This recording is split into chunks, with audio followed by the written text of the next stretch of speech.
Not very creative, is it, particularly? Cut national insurance, cut it again. Would there be another tax cut that you would prefer, Gloria? Well, I think actually Keir Starmer will be doing the response today, and it's actually a challenging day for the Labour Party too.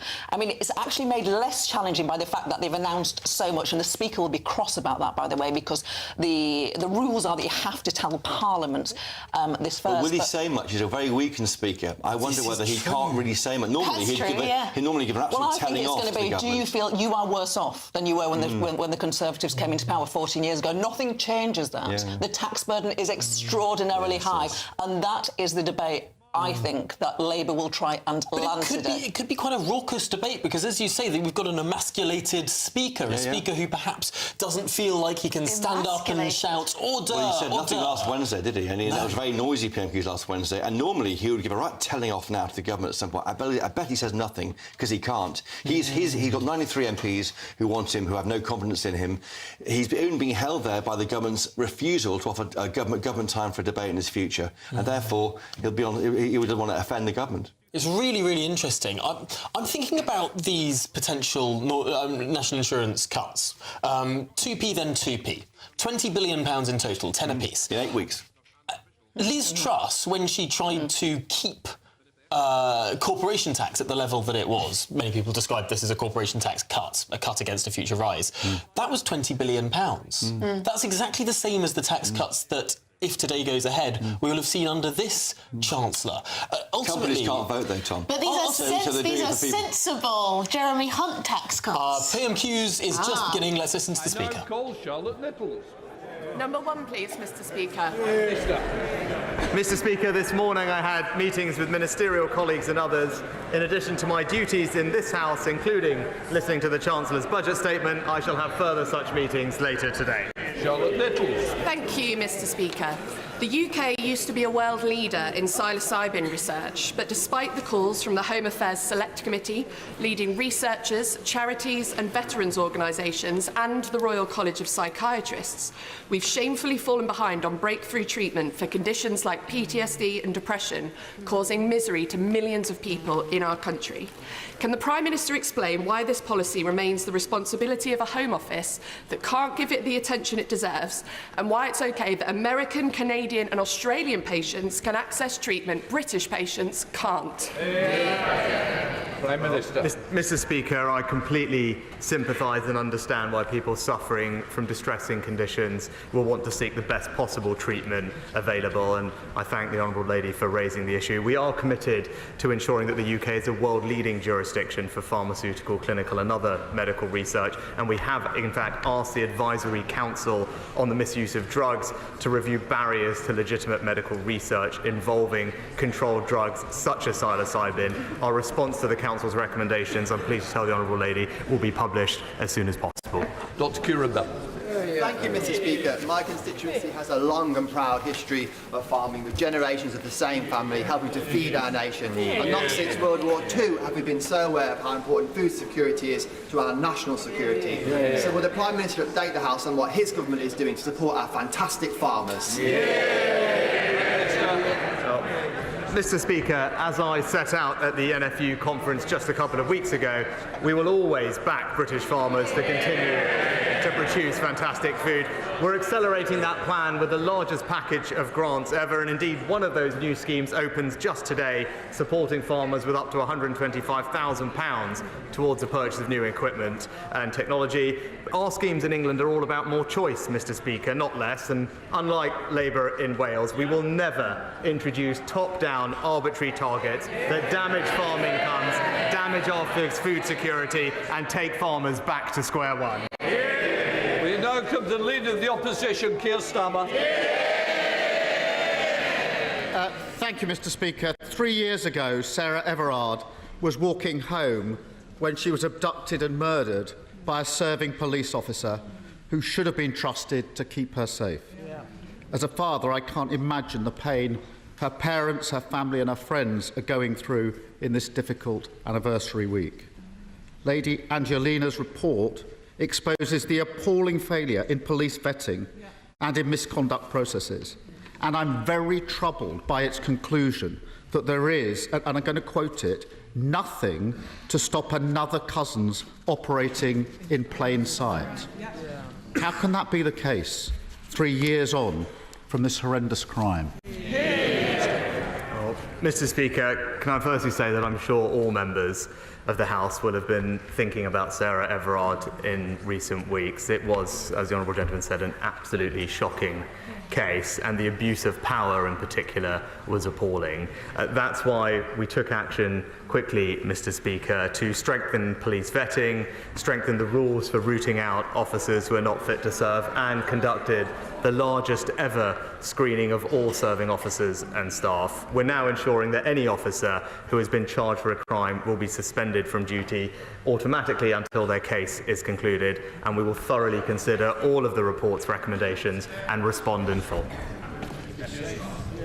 The Prime Minister mentions vetting, and I just want to press on that because serious failures in police vetting were raised in independent reports as long ago as 2012, 2019, 2022 and 2023.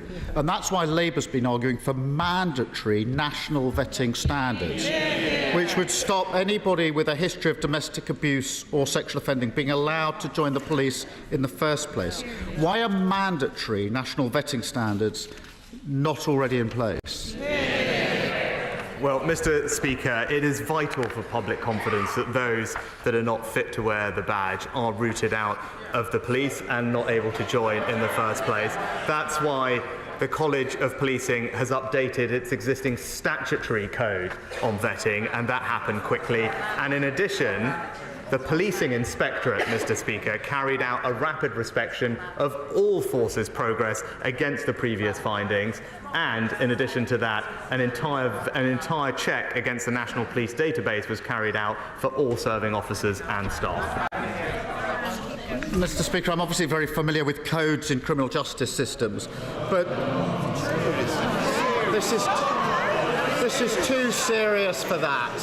There's a world of difference between a code and binding mandatory standards, which don't have legal effect, and that should trouble members across the House. Cousin's history of sexual offending stretched back many years. On 4 occasions, despite allegations of indecent exposure, he wasn't sacked. We know indecent exposure is a gateway to more horrific crimes, as was tragically shown to be the case not only in Sarah Everard's case, but also Libby Squire. But it's not treated with the seriousness required. The Angelina report recommends reviewing all indecent exposure allegations against serving officers in order to identify, investigate and remove those officers from service. Now, given the obvious urgency of this recommendation, can the Prime Minister give a categorical assurance that it will be implemented immediately? Mr. Speaker, as the Home Secretary addressed this specifically when he made his statement, indecent exposure, just like any other kind of sexually motivated crime, is abhorrent. And we expect police chiefs to take it extremely seriously. We fully expect police chiefs to suspend an officer charged with any kind of sexually motivated crime. And it's worth pointing out, in addition to the new powers that the Home Secretary outlined about automatic suspension, Chief Constables already do have existing powers to suspend any officer in their force when allegations are made, and we fully expect them to use those powers. It's all fine, is it? It's all okay? Well, I do think the recommendation I referred to should be implemented urgently, and I ask the Prime Minister to look again at that, because every day that goes past when it isn't implemented carries risk for victims in these cases. Sarah Everard's murder should, of course, been a watershed moment on policing reform, on the criminal justice system, on violence against women and girls. But the sad reality is that victims of rape who have the courage and bravery to come forward have just a 2.4% chance of their perpetrators being caught and charged within the year. How does the Prime Minister expect women to have confidence in the criminal justice system when almost all rapists don't see the inside of a courtroom? Mr. Speaker, we've as we acknowledged a couple of years ago, of course we need to do more to improve rape outcomes in the criminal justice system. And the plan, the Rape Action Review Plan, is showing considerable progress, Mr. Speaker. We've already increased the average sentences for rape by a third since Labour were last in office, Mr. Speaker. By the way, using a power that the Labour Party voted against in this House. And thanks to our action plan, we've seen police referrals double, charges double, and last year there was a 50% increase in rape convictions, and now rapists will serve every single day of their sentence behind bars. And the honourable gentleman did raise his time at the Crown Prosecution Service, but he hasn't acknowledged that under his tenure, rape convictions actually dropped. Well, the Prime Minister knows that is going to be fact-checked. He also knows I support tough sentences. I really do think that the victims of violence against women and girls deserve better than this nonsense. It needs to be taken seriously. It's not games, Prime Minister. We all want more victims to come forward, but we have to be honest. Unless things change, the criminal justice system will continue to fail them. That's why we're committed to introducing specialist rape and sexual offences teams in every force to give victims specialist support and confidence that their experience will be investigated properly. When will the Prime Minister commit to doing the same? Mr. Speaker, we've already implemented a Rape Action Review Plan. He says we're taking this seriously. Here are the things that we have done, Mr. Speaker. We have ended the appalling digital strip search that victims had to go through with their mobile phones. We've ensured that there's better use of pre-recorded cross-examination. We've rolled out Operation Sorteria with incredible success across all national police forces, and we have increased significantly the number of independent sexual domestic violence and abuse advisors to up to 1,000, and there is more specialist training in all police forces for these prosecutions. That is a plan that we've already put in place. It's a plan that is working to ensure that we can keep women and girls in our country safe. Mr. Speaker, the problem is the rosy picture the Prime Minister tries to paint of the current criminal justice system is completely at odds with the confidence many women currently have in it. And with the publication of the Angelina report, the country deserves to know that we're doing all we can to make our country safe for women. That starts with what should be the most basic task, creating a safe workplace here in Westminster. And at the moment, as everyone in this House knows, we are failing in that endeavour, and we all have a duty to change this. So when will he make time for the vote on banning from Parliament MPs who face allegations of sex offences? Prime Minister. Mr. Speaker, it is absolutely right that we ensure our communities are safe for women and girls. That's why we passed the landmark Domestic Abuse Act. That's why we set up a new 24/7 victim support line. It's why we've quadrupled funding for victim support, and why we are investing in practical things like CCTV and better street lighting in safer communities up and down the country. Now, of course, there is always more we can do, but this government has a strong track record in ensuring that women across this country will feel safe. Mr. Speaker, sir, I want the Prime Minister to know that the people of Romford are struggling with ever-increasing energy prices, yet providers are making huge profits, running into hundreds of millions. So, does the Prime Minister agree with me that reductions in wholesale prices should be passed on to the consumers and standing charges brought down, and will the government hold utility companies to account for their actions?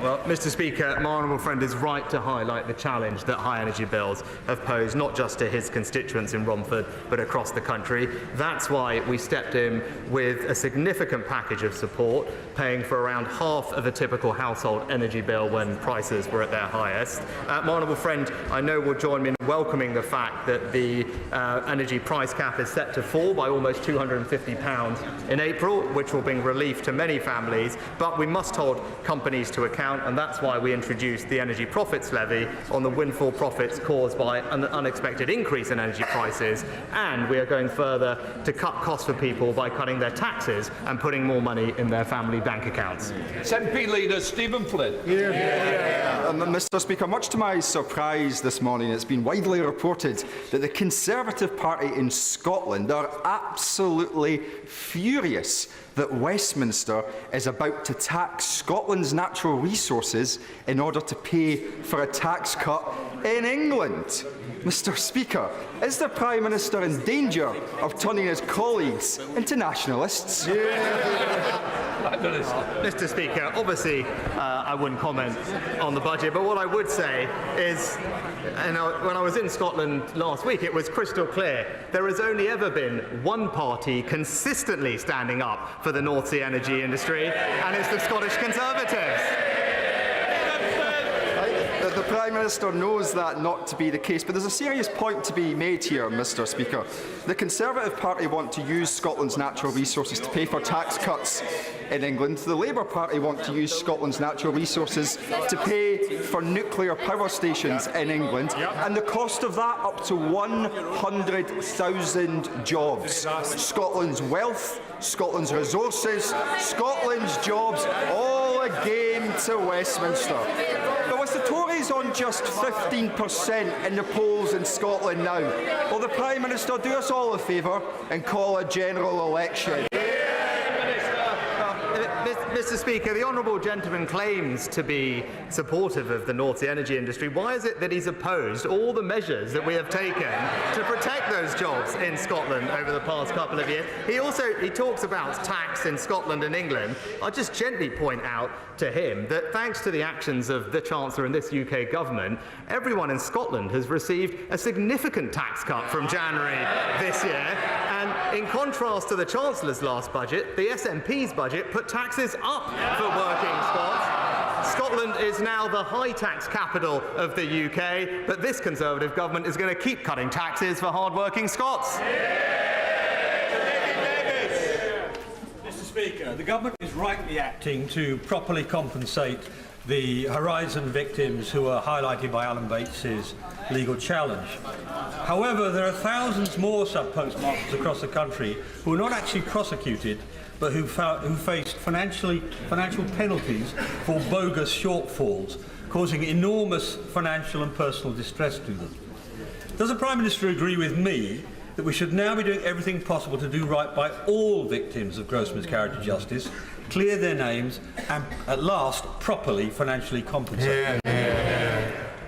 My right honourable friend is absolutely right to highlight the appalling impact this miscarriage of justice has had on people's mental health. As he acknowledged, our focus is on delivering justice for the postmasters, and that's why we will introduce legislation to overturn convictions and pave the way for the swift payment of compensation, which he acknowledged. But I thank my honourable friend for his long-standing campaign on this issue about mental health, and I can assure him that the Postal Minister is closely examining the issues he raises. He's considering next steps and will keep the right honourable gentleman closely informed.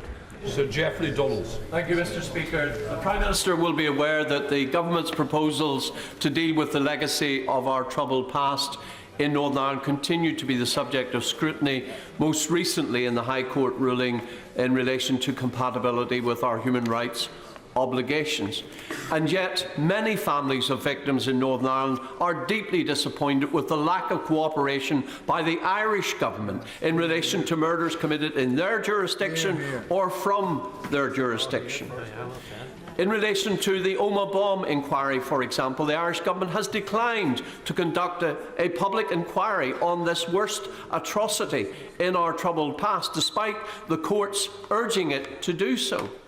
Will the Prime Minister continue to press the Irish Government on the need for them to make available facilities to enable the families of innocent victims, including in Omagh, to pursue justice for their loved ones? Can I thank my honourable friend for his question on this important topic, which I know will be of great interest not just to his constituents but many others across Northern Ireland. The government has set forward its plans to deal with the legacy of the past and will continue to engage with everyone in Northern Ireland, whatever their views, to set out the best way forward. But I can confirm to him that the Secretary of State for Northern Ireland has raised these specific issues directly with the Irish government and will continue to do so. And I also spoke to the Taoiseach myself about this very matter. We would hope to see further cooperation on Omagh and many other outstanding cases that involve Irish jurisdiction, because like him, I want to give families as much information as possible. Hello, Plesty. Thank you, Mr. Speaker. Putin's put the Russian economy on a total war footing. He has increased military spending by 68% to 7.5% of GDP. He claimed this month that over 520,000 new jobs have been created in their arms industry, which now employs an estimated 3.5 million Russians. On my recent visits to Ukraine, I've met with government ministers and senior military figures who have expressed great frustration to me about the length of time it is taking to develop collaboration in building a defence manufacturing capability jointly with UK defence companies in Ukraine. So will my honourable friend meet with me to discuss how we can unblock the bureaucracy and, as our Ukrainian friends say, build the arsenal of the free world together?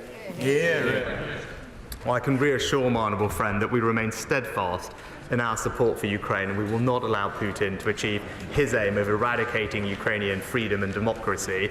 Our cross-government task force is working diligently to support both the armed forces of Ukraine and lead UK and Ukrainian defence industrial cooperation. I'm pleased to say in December last year we conducted our first successful trade mission to Ukraine alongside the UK defence industry, but I can tell him that the government and UK industry will continue to work hand in glove with our Ukrainian allies, seizing the opportunities for collaboration and bolstering our joint defence industries. Stringer. Mr. Speaker, last week the IPPR published a paper, The State of the North. That paper predicted that wealth inequalities, already too large between the North and the South East, would increase to nearly £250,000 per head by the end of this decade. Does the Prime Minister accept that his levelling up agenda has failed, or did he never want it to succeed? Mr. Speaker, on the contrary, inequality in our country has actually declined under this Conservative government. And when it comes to levelling up in the North, it's actually the North that has received some of the highest amounts of per capita levelling up funding of any region in the country. And I know when he last popped up to ask me a question about our investment in the North, I was wondering if he's managed to get an answer as to what exactly the Labour Party's position on HS2 is. Because I'd still like to know, because what we're doing is taking that money and reinvesting every penny of it across the North in forms of transportation that people use every day, delivering benefits quicker to communities not just in his constituency but across the entire North, and it's been warmly welcomed everywhere that I've been. Thank you, Mr. Speaker. Would my right honourable friend agree that the performance of the Labour Party in voting down our Rwanda bill in the House of Lords is a disgrace? It is only the Conservative government and the Conservatives who have a plan for dealing with illegal immigration and the People's Fund. Action on illegal immigration is a top priority in my constituency, and Labour has no policy or plan on this at all. Mr. Speaker, my honourable friend makes an excellent point. He knows, like I know, that if you want to fully stop the boats, you need to have a working deterrent. That means if someone comes here illegally, you must be able to remove them to a safe third country alternative. That's why the Rwanda scheme is so important, and that's why we're determined to see it through. But it was just in the last week an independent report was published talking about the Labour Party's policies in this area, which made it crystal clear that they don't have a plan to stop the boats, and in fact their idea would see the UK accept hundreds of thousands more migrants. Thank you very much, Mr. Speaker. Which part of his economic legacy is the Prime Minister most proud of? Is it presiding over the highest tax burden since the Second World War? Or is it delivering the slowest real wage growth since the Napoleonic War? Mr. Speaker, saving 10 million jobs in the pandemic with the furlough scheme. The Prime Minister will know that there is consensus across this House on the need to build new houses. Where that consensus breaks down is where those houses should be built. Does the Prime Minister agree with me that wherever possible, new houses should be built on brownfield sites, not on green spaces, not on greenfield, and certainly not on prime farmland? My honourable friend is absolutely right. It's sustainable planning that must be at the heart of our planning system, and that's why we're committed to meeting the needs of communities by building homes in the right places and, as he says, making best use of brownfield land. We've made it clear that that's what should be the priority. We've put extra funding aside to unlock those sites, and our recent changes to the MPPF provide clearer protection for the Greenbelt, making it clear how future housing supply should be assessed. And that is the clear difference between our two parties. On this side of the House, we will protect the Greenbelt, and the Labour Party will concrete right all over it. Thank you. Mr. Speaker, in some jurisdictions, ministers routinely publish their tax returns. The Prime Minister voluntarily published his UK tax returns last year. Does the Prime Minister agree that ministers of the Crown should publish their tax returns as a matter of course? And has he ever filed any returns in the USA that have not been published? Mr. Speaker, I don't think that would be proportionate or appropriate, and what I've done is... I don't think it would be proportionate for all ministers to publish their tax returns. In keeping with the long-standing tradition, I voluntarily published my tax return, as did the Chancellor. I think that is the right balance, and I've been completely transparent about that as I've done it. Thank you, Mr. Speaker. Last year, a number of us were on the first transatlantic flight powered by sustainable aviation fuel. This week, IAG made its first major purchase of that fuel. But that fuel is coming from the United States. And it's really important that we have a SAF industry in this country. So will the Prime Minister tell the Treasury and the Department of Transport to accelerate the work they're doing, to put in place the right framework and the right support mechanisms to ensure we have a SAF industry for our aviation sector for the future? Can I first of all thank my honourable friend for his championing of this cause, which I think is absolutely right, and reassure him that we are committed to ensuring that the SAF mandate is in place in 2025. That will require about 10% of jet fuel to be made from sustainable feedstock by 2030, and to get there we've provided, I'm pleased to tell him, £135 million to 13 different UK sustainable aviation fuel projects to kickstart our domestic industry. And, which he also knows is important, we've committed to introducing a revenue certainty mechanism to support SAF production in the UK as soon as practically possible. Sam Dixon. Thank you. Chester's 2,000-year-old Roman walls are an important historic monument of world renown. Will the PM join me in Chester to walk the walls and explore how the government can support the upkeep of these important structures, which, unlike the Conservative Party, are stable, solid, and in no danger of imminent collapse? Well, Mr. Speaker, I join the honourable lady in paying tribute to the history of her local community, and I'm pleased that the City of Chester is benefiting from so much investment from the Conservative government so that it can maintain its local infrastructure. Thank you, Mr. Speaker. 5 weeks ago, Conservative MPs from across South East London and Kent wrote to Transport for London and the Labour Mayor of London, calling on them to do the right thing following the botched implementation of a temporary 40-mile-an-hour speed limit on the A20 near Sidcup, which has seen thousands of drivers unfairly issued fines and points on their licence. This has left many drivers, including carers, emergency service workers and teachers, at risk of losing their licences and jobs. This is despite travelling less than 50-mile-an-hour zones. Does the Prime Minister agree with me that TfL, the Met Police and Sadiq Khan must come clean about the number of fines and cancel these issued points? Can I thank my honourable friend for this question, and I do understand the concerns that local drivers have over this ongoing TfL issue. Whilst we're doing everything we can to back motorists across the country, it is disappointing that the Labour Mayor and indeed Labour-run Wales are hammering drivers at every opportunity, whether that's temporary speed limits or blanket 20-mile-an-hour zones or the ULEZ expansion. But I will make sure that my honourable friend has a meeting with a responsible minister to discuss his concerns. Judith Cummins. Mr. Speaker, to strengthen current spiking legislation, forensic evidence is essential. The NHS does not have uniform policy for the screening of suspected victims of spiking at A&E. We can pass all the laws we want in this place, but to achieve justice, this forensic evidence is vital. Will the Prime Minister commit to ensuring that hospital emergency departments have a statutory obligation to take forensic samples from these victims?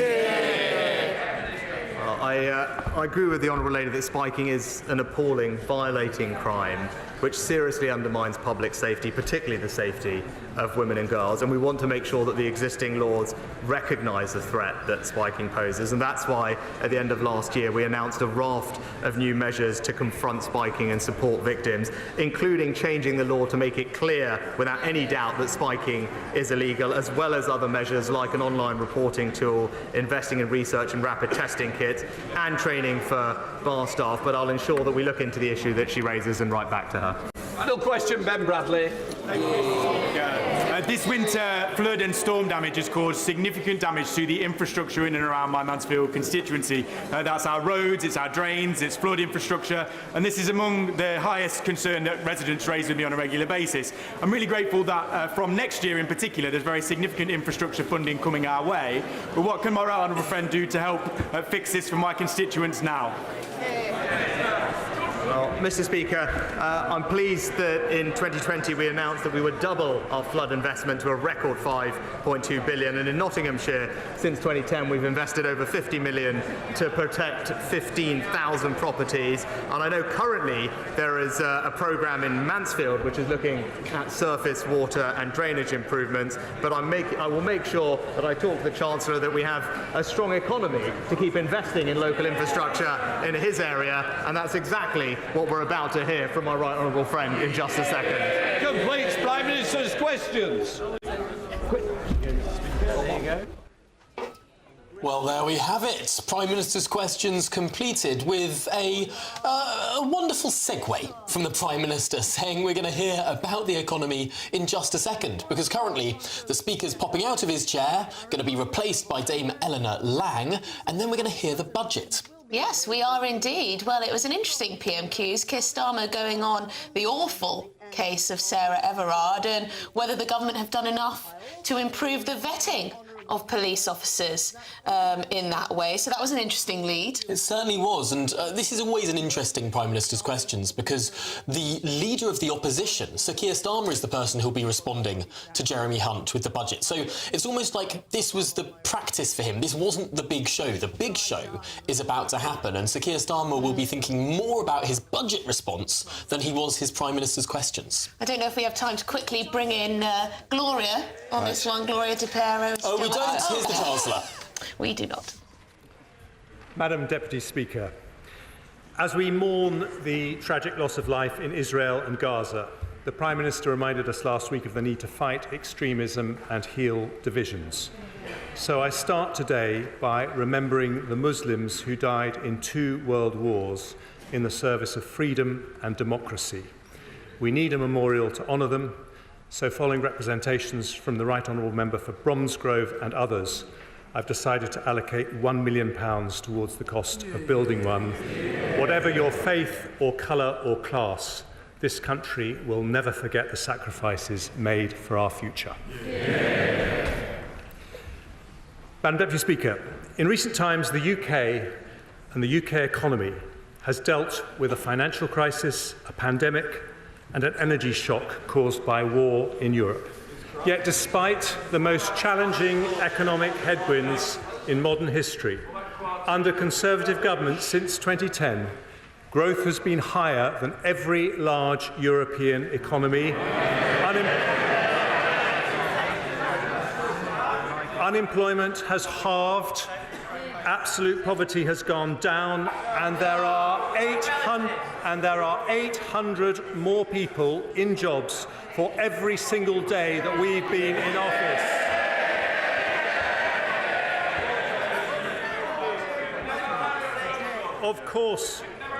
Of course, interest rates remain high as we bring down inflation. But because of the progress we've made, because we are delivering the Prime Minister's economic priorities, we can now help families. We can now help families not just with temporary cost of living support, but with permanent cuts in taxation. We do this to give much needed help in challenging times, but also because Conservatives know lower taxes mean higher growth. And higher growth means more opportunity, more prosperity, and more funding for our precious public services. But if we want that growth, Order. The Chancellor has hardly said anything.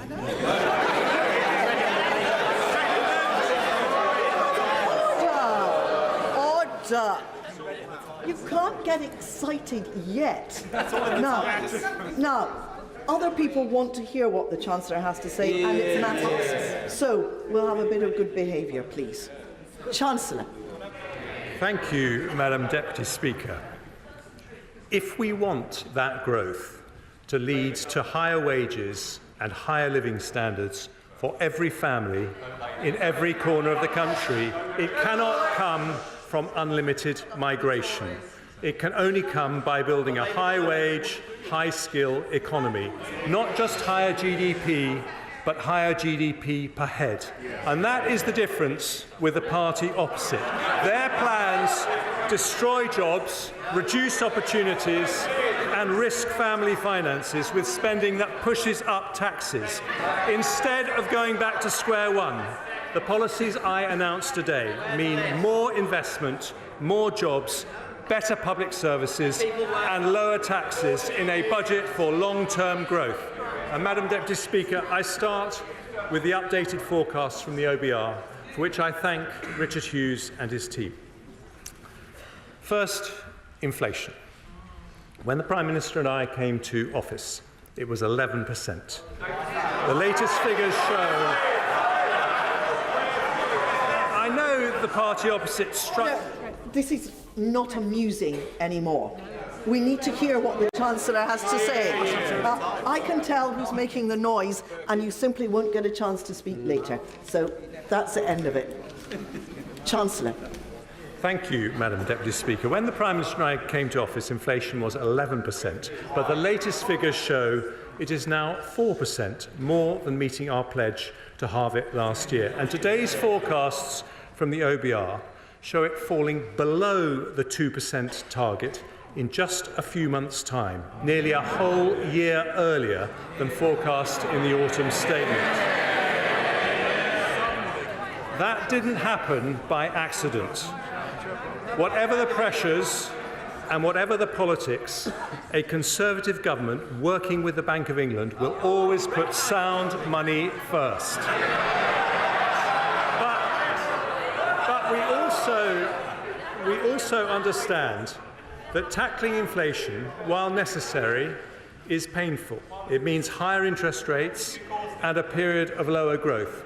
So we've given the average household £3,400 in cost of living support over the last 2 years. Doing so makes economic as well as moral sense. The OBR predicted real household disposable income per person would fall by 2% in the last year. Instead, after this support, it is on track to rise by 0.8%. And today I take further steps to help families with cost of living pressures, starting with measures to help the poorest families. We've already abolished higher charges for electricity paid by those on prepayment meters, increased the local housing allowance, and raised benefits by double expected inflation. Today I focus on those falling into debt. Nearly 1 million households on universal credit take out budgeting advance loans to pay for more expensive emergencies like boiler repairs or help getting a job. To help make such loans more affordable, I've today decided to increase the repayment period for new loans from 12 months to 24 months. For some people, I thought they cared about people on the lowest incomes.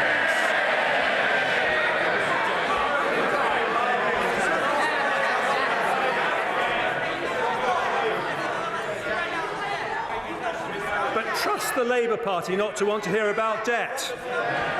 For some people, the best way to resolve debt is through a debt relief order. But getting one costs £90, which can deter the very people who need them the most. So having listened carefully to representations from citizens' advice, I today relieve pressure on around 40,000 families every year by abolishing the £90 charge completely. Next, the Household Support Fund. It was set up on a temporary basis and due to conclude at the end of this month. Having listened carefully to representations from the Joseph Rowntree Foundation, the Trussell Trust, and honourable members from East Ham, Colchester, Ruislip, Northwood and Pinner, and Suffolk Coastal, amongst others, I've decided that with the battle against inflation still not over, now is not the time to stop the targeted help it offers. We will therefore continue it at current levels for another 6 months. Next, I turn to a measure that will help businesses and households more broadly. In the autumn statement, I froze alcohol duty until August of this year. Without any action today, it would have been due to rise by 3%. But I've listened carefully to my right honourable friends from Altrincham and Sale West, the Vale of Glamorgan, and my right honourable friend from Murray, who is a formidable champion of the Scottish whisky industry.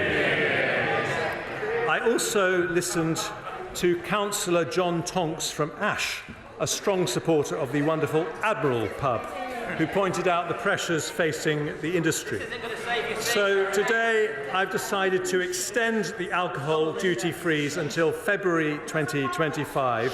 This benefits 38,000 pubs across the UK, and on top of the £13,000 saving a typical pub will get from the 75% business rates discount I announced in the autumn.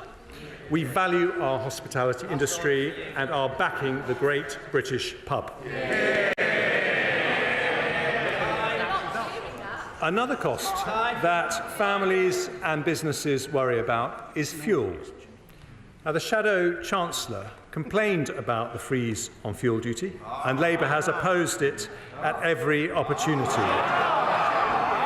The Labour Mayor of London wants to punish motorists even more with his ULEZ plans, but lots of families and sole traders depend on their car. If I did nothing, fuel duty would increase by 13% this month. So instead, I've listened to my right honourable friends for Stoke-on-Trent North, Dudley North, Witham and others, as well as the Sun newspaper's Keep It Down campaign. I have, as a result, decided to maintain the 5p cut and freeze fuel duty for another 12 months. This will save the average car driver £50 next year and bring total savings since the 5p cut was introduced to around £250. Taken together with the alcohol duty freeze, this decision also reduces headline inflation by 0.2 percentage points in 24/5, allowing us to make faster progress towards the Bank of England's 2% target. Madam Deputy Speaker, there can be no solid growth without solid finances. An economy based on sound money does not pass its bills to the next generation. When it comes to borrowing, some believe there is a trade-off between compassion and fiscal responsibility. They are wrong. It is only because we responsibly reduce the deficit by 80% between 2010 and 2019 that we could provide £370 billion to help businesses and families in the pandemic. The party opposite opposed our plans to reduce the deficit every single step of the way. But in fairness, they were consistent. The Lib Dems supported controlling spending in coalition, but now say they would prop up a party that will turn on the spending taps. It's the difference between no plan and no principles. And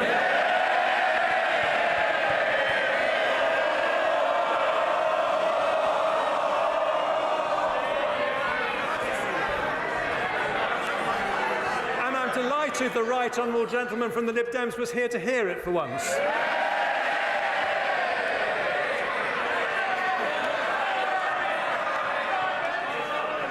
Today, we say something different.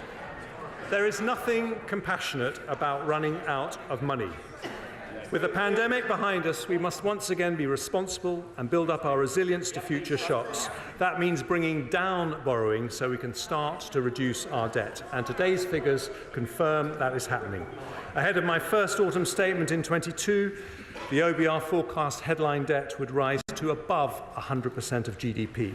Today, they will say it will fall in every year to just 94% by 28-29. Underlying debt, which excludes Bank of England debt, will be 91.7% in 24-5, according to the OBR, then 92.8%, 93.2%, 93.2% before falling to 92.9% in 28-29, with final year headroom against debt falling of £8.9 billion. Our underlying debt is therefore on track to fall as a share of GDP, meeting our fiscal rule.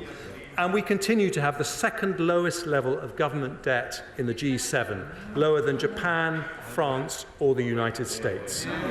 We also meet our second fiscal rule for public sector borrowing to be below 3% of GDP 3 years early.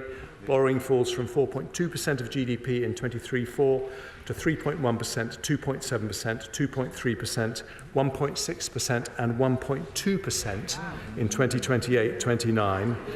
By the end of the forecast, borrowing is at its lowest level of GDP since 2001.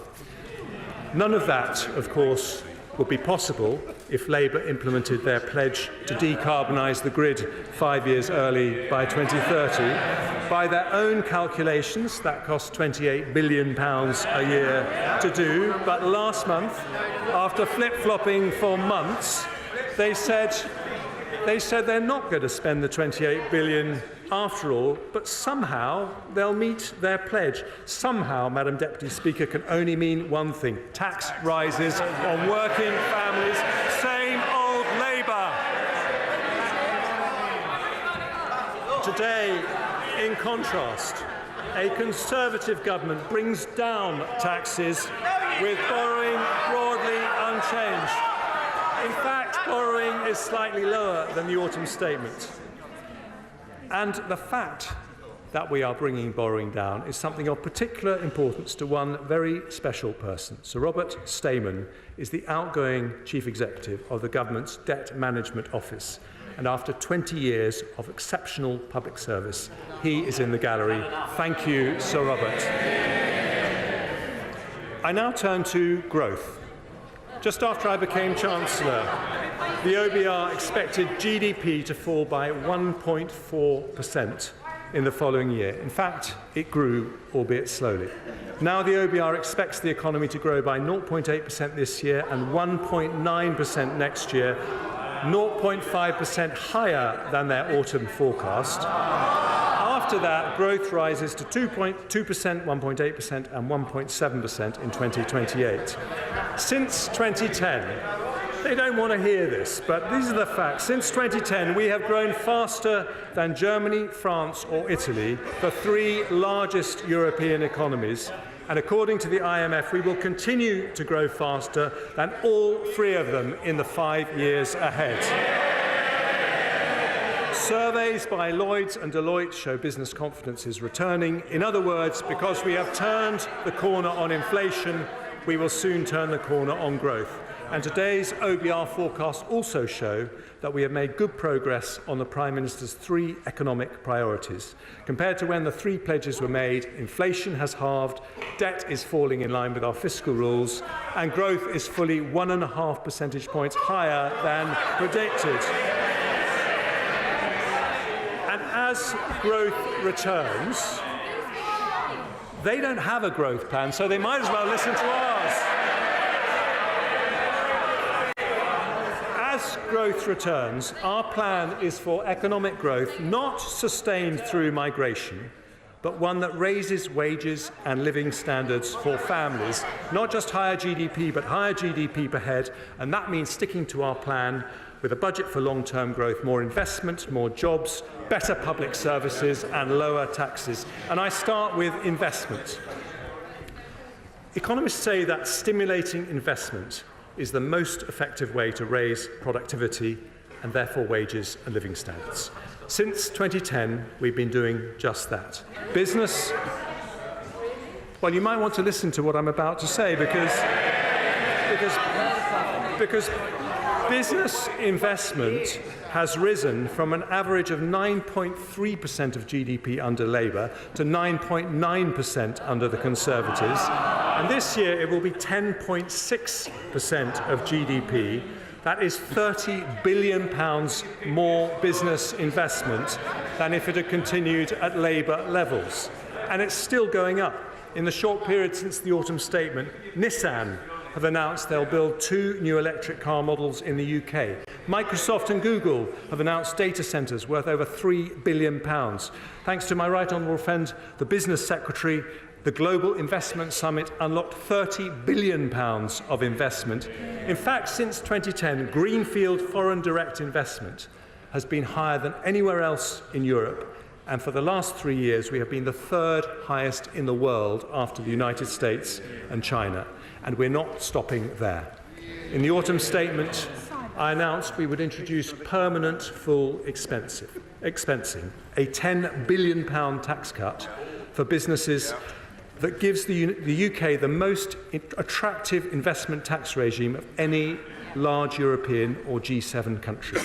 It was welcomed by over 200 business leaders, with the CBI saying it was a game changer and the single most transformational thing we could do to fire up the British economy. And today I take further steps to boost investment.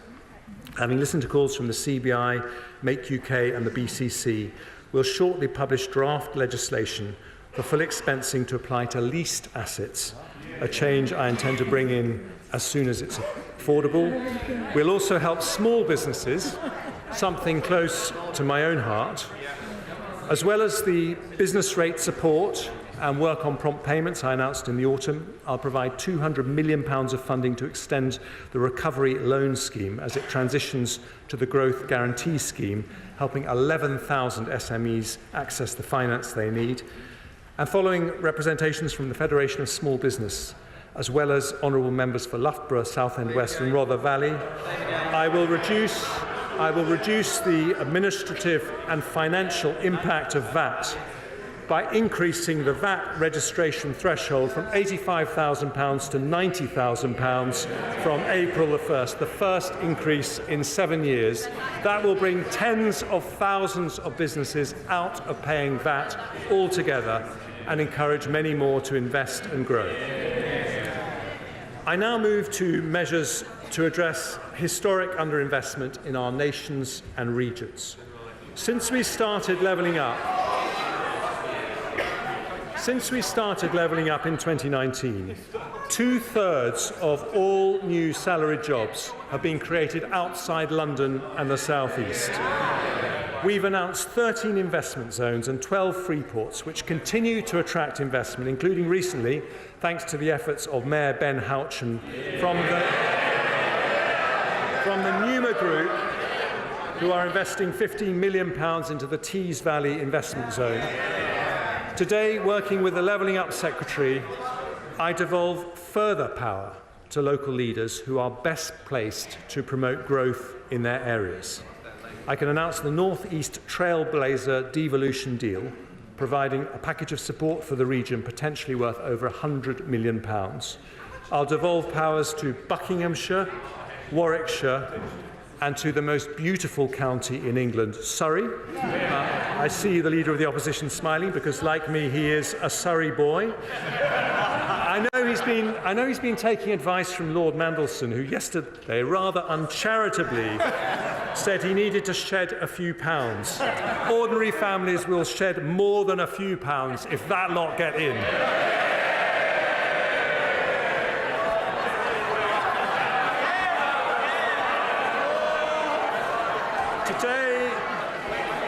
Today, if he wants to join me on my marathon training, he's most welcome as well. Today, we continue to spread opportunity throughout the country by allocating £100 million of levelling up funding to areas including High Peak, Dundee, Conway, Erewash, Redditch and Coventry to support cultural projects in these communities, alongside support for capital projects across the country, including in Bingley. We are expanding the long-term plan for towns to 20 new places, including Darlington, home of the Treasury's fantastic Darlington Economic Campus, Coleraine, Peterhead, Runcorn, Harlow, Eastbourne, Arbroath and Rhyl, providing each with £20 million of funding to invest in community regeneration over the next decade. We'll provide £15 million in new funding to the West Midlands Combined Authority to support culture, heritage and investment projects on the recommendation of our go-getting Mayor Andy Street. And we'll allocate £5 million to renovate hundreds of local village halls across England so they can remain at the heart of their communities. And because this is a Conservative and Unionist government, we'll also set aside funding to support the Saxavord Spaceport in Shetland, an agri-food launchpad in mid-Wales, and funding to support Northern Ireland's businesses to expand global trade and investment opportunities. As a result of the decisions we take today, the Scottish Government will receive nearly £300 million in Barnet consequentials, with nearly £170 million for the Welsh Government and £100 million for the Northern Ireland Executive.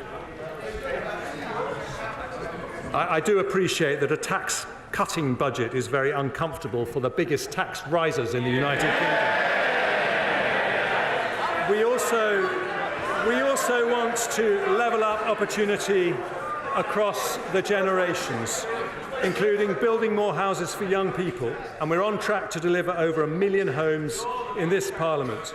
Last week, the Levelling Up Secretary allocated £188 million to support projects in Sheffield, Blackpool and Liverpool, and today I go further, allocating £242 million of investments in Barking Riverside and Canary Wharf, which together will build nearly 8,000 houses, as well as transforming Canary Wharf into a new hub for life science companies. We're launching a new £20 million community-led housing scheme supporting local communities to deliver the developments they want and need, and I'm pleased to announce the next steps for Cambridge to reach its potential to be the world's leading scientific powerhouse.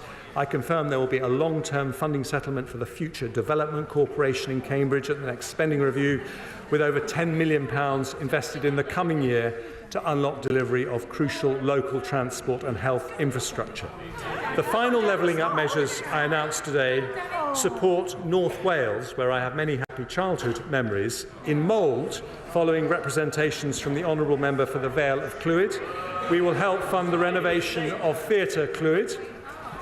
And I can announce this week the Government has reached agreement on a £160 million deal with Hitachi to purchase the Wilfer site in Innismarn and the Oldbury site in South Gloucestershire.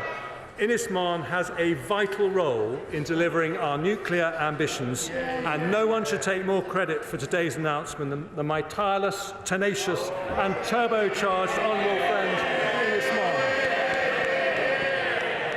More investment by large businesses, more support for small businesses, promoting investment in our nations and regions, all part of a budget for long-term growth that sticks to our plan to deliver more jobs, better public services and lower taxes.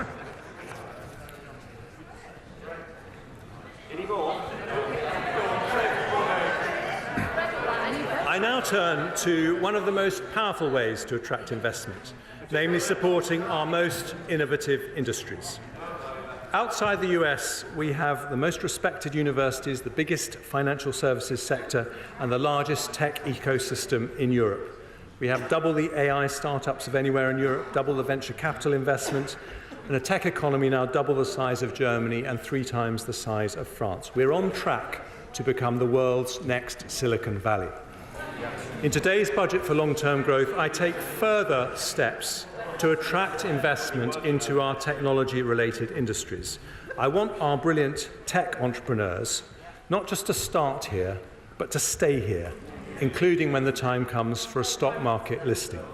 So we'll build on the Edinburgh and Mansion House reforms to unlock more pension fund capital. We'll give new powers to the Pensions Regulator and Financial Conduct Authority to ensure better value from defined contribution schemes by judging performance on overall returns, not cost.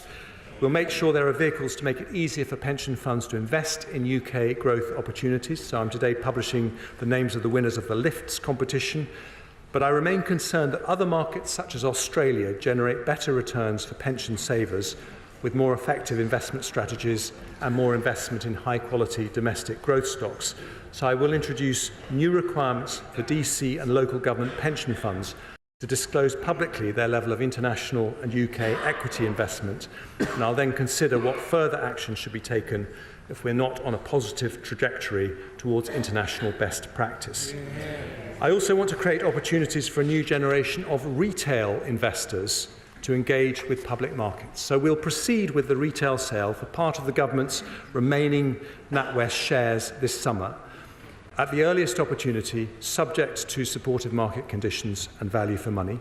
We'll continue to explore how savers could be allowed to take their pension pots with them when they change job. We'll make it easier for people to save for the long term with a new British savings bond delivered through National Savings and Investment, offering savers a guaranteed rate fixed for 3 years. And today, following calls from over 200 representatives of the city and our high-growth sectors, I will reform the ISA system to encourage more people to invest in UK assets. After a consultation on its implementation, I will introduce a brand new British ISA, which will allow an additional £5,000 annual investment for investments in UK equity with all the tax advantages of other ISAs. And this will be on top of the existing ISA allowances, ensure British savers can benefit from the growth of the most promising UK businesses, as well as supporting those businesses with the capital to expand. And I turn now to our other growth industries, starting with clean energy. We want nuclear to provide up to a quarter of our electricity by 2050. And as part of that, I want the UK to lead the global race in developing cutting-edge nuclear technologies. I can therefore announce that Great British Nuclear will begin the next phase of the small modular reactor selection process, with companies now having until June to submit their initial tender responses. Our brilliant Energy Security and Net Zero Secretary will also allocate up to £120 million more to the Green Industries Growth Accelerator to build supply chains for new technology ranging from offshore wind to carbon capture and storage. By January of next year, as promised in the autumn statement, we'll have a new faster connections process to the grid up and running. In advanced manufacturing, we've announced a further £270 million of investment into innovative new automotive and aerospace R&D projects, building the UK's capabilities in zero-emission vehicle and clean aviation technologies. And I now turn to our creative industries. We have become Europe's largest film and TV production centre, with Idris Elba, Keira Knightley and Orlando Bloom all filming their latest productions here. Studio space in the UK has doubled in the last 3 years, and at the current rate of expansion, next year we will be second only to Hollywood globally. In the autumn statement, I committed to providing more tax relief for visual effects in film and high-end TV. I can today confirm that we will increase the rate of tax credit by 5% and remove the 80% cap for visual effects costs in the audiovisual expenditure credit. Having worked closely with the Culture Secretary and listened carefully to representations from companies like Pinewood, Warner Brothers and Sky Studios, we'll provide eligible film studios in England with a 40% relief on their gross business rates until 2034. And having heard representations from the British film industry, PACT, and indeed the Prime Minister, we will introduce a new tax credit for UK independent films with a budget of less than £15 million.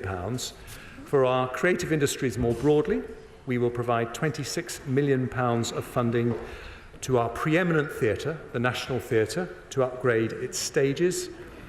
And today I particularly want to recognise the contribution of our creative industries and the tourism that comes from orchestras, museums, galleries and theatres.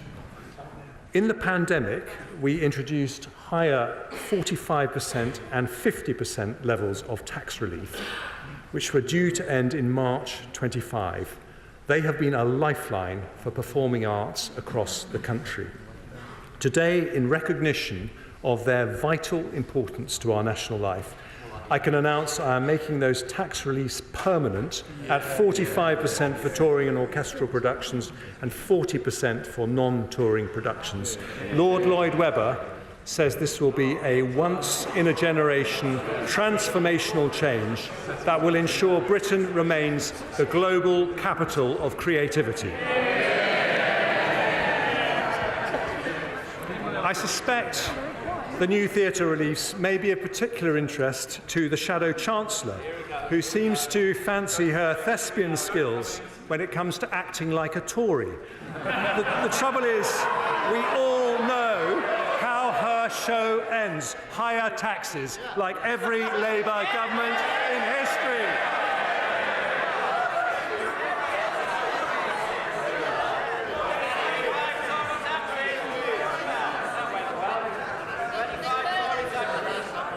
I'm delighted they are cheering the fact that Labour governments always put up taxes. They're right. And I also want to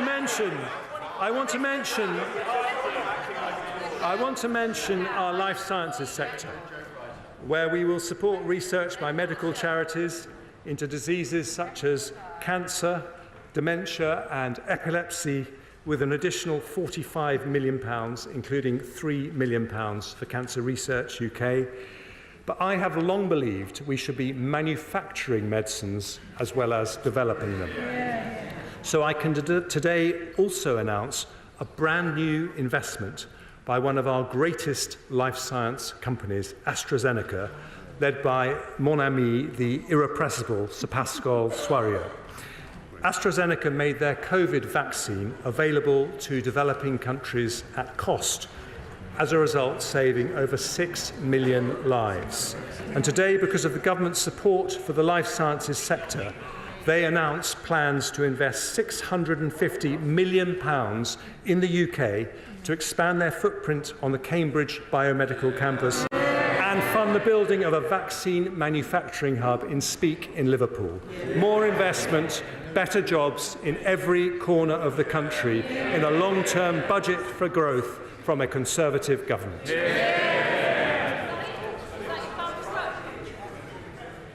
One of the biggest barriers to investment is businesses not being able to hire the staff they need.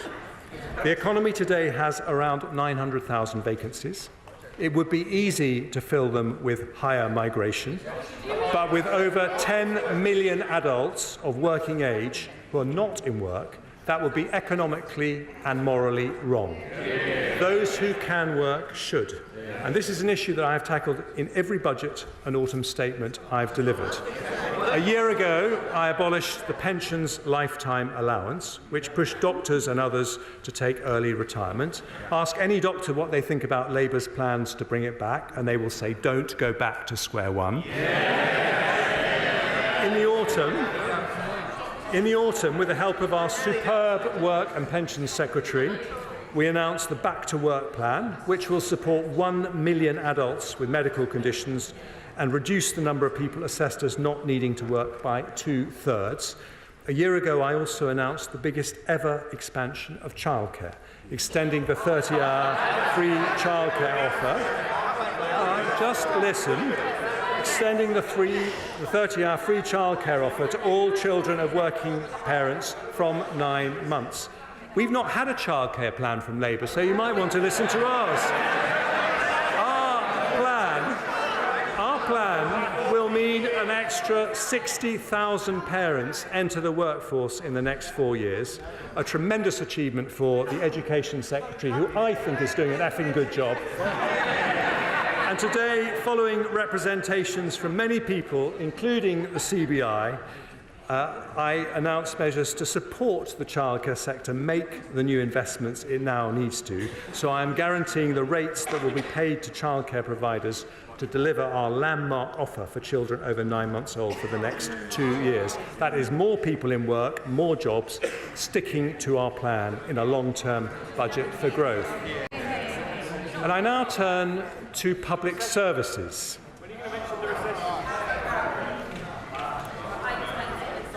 I thought they were supposed to be interested in public services.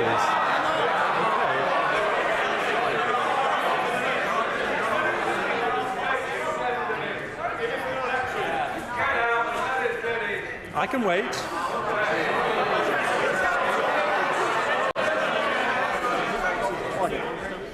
Order. A little bit of murmuring is normal. I shouldn't be able to hear what you're saying over there. That is clearly out of order. Now, let's have some courtesy. Chancellor. Thank you, Madam Deputy Speaker. Good public services need a strong economy to pay for them.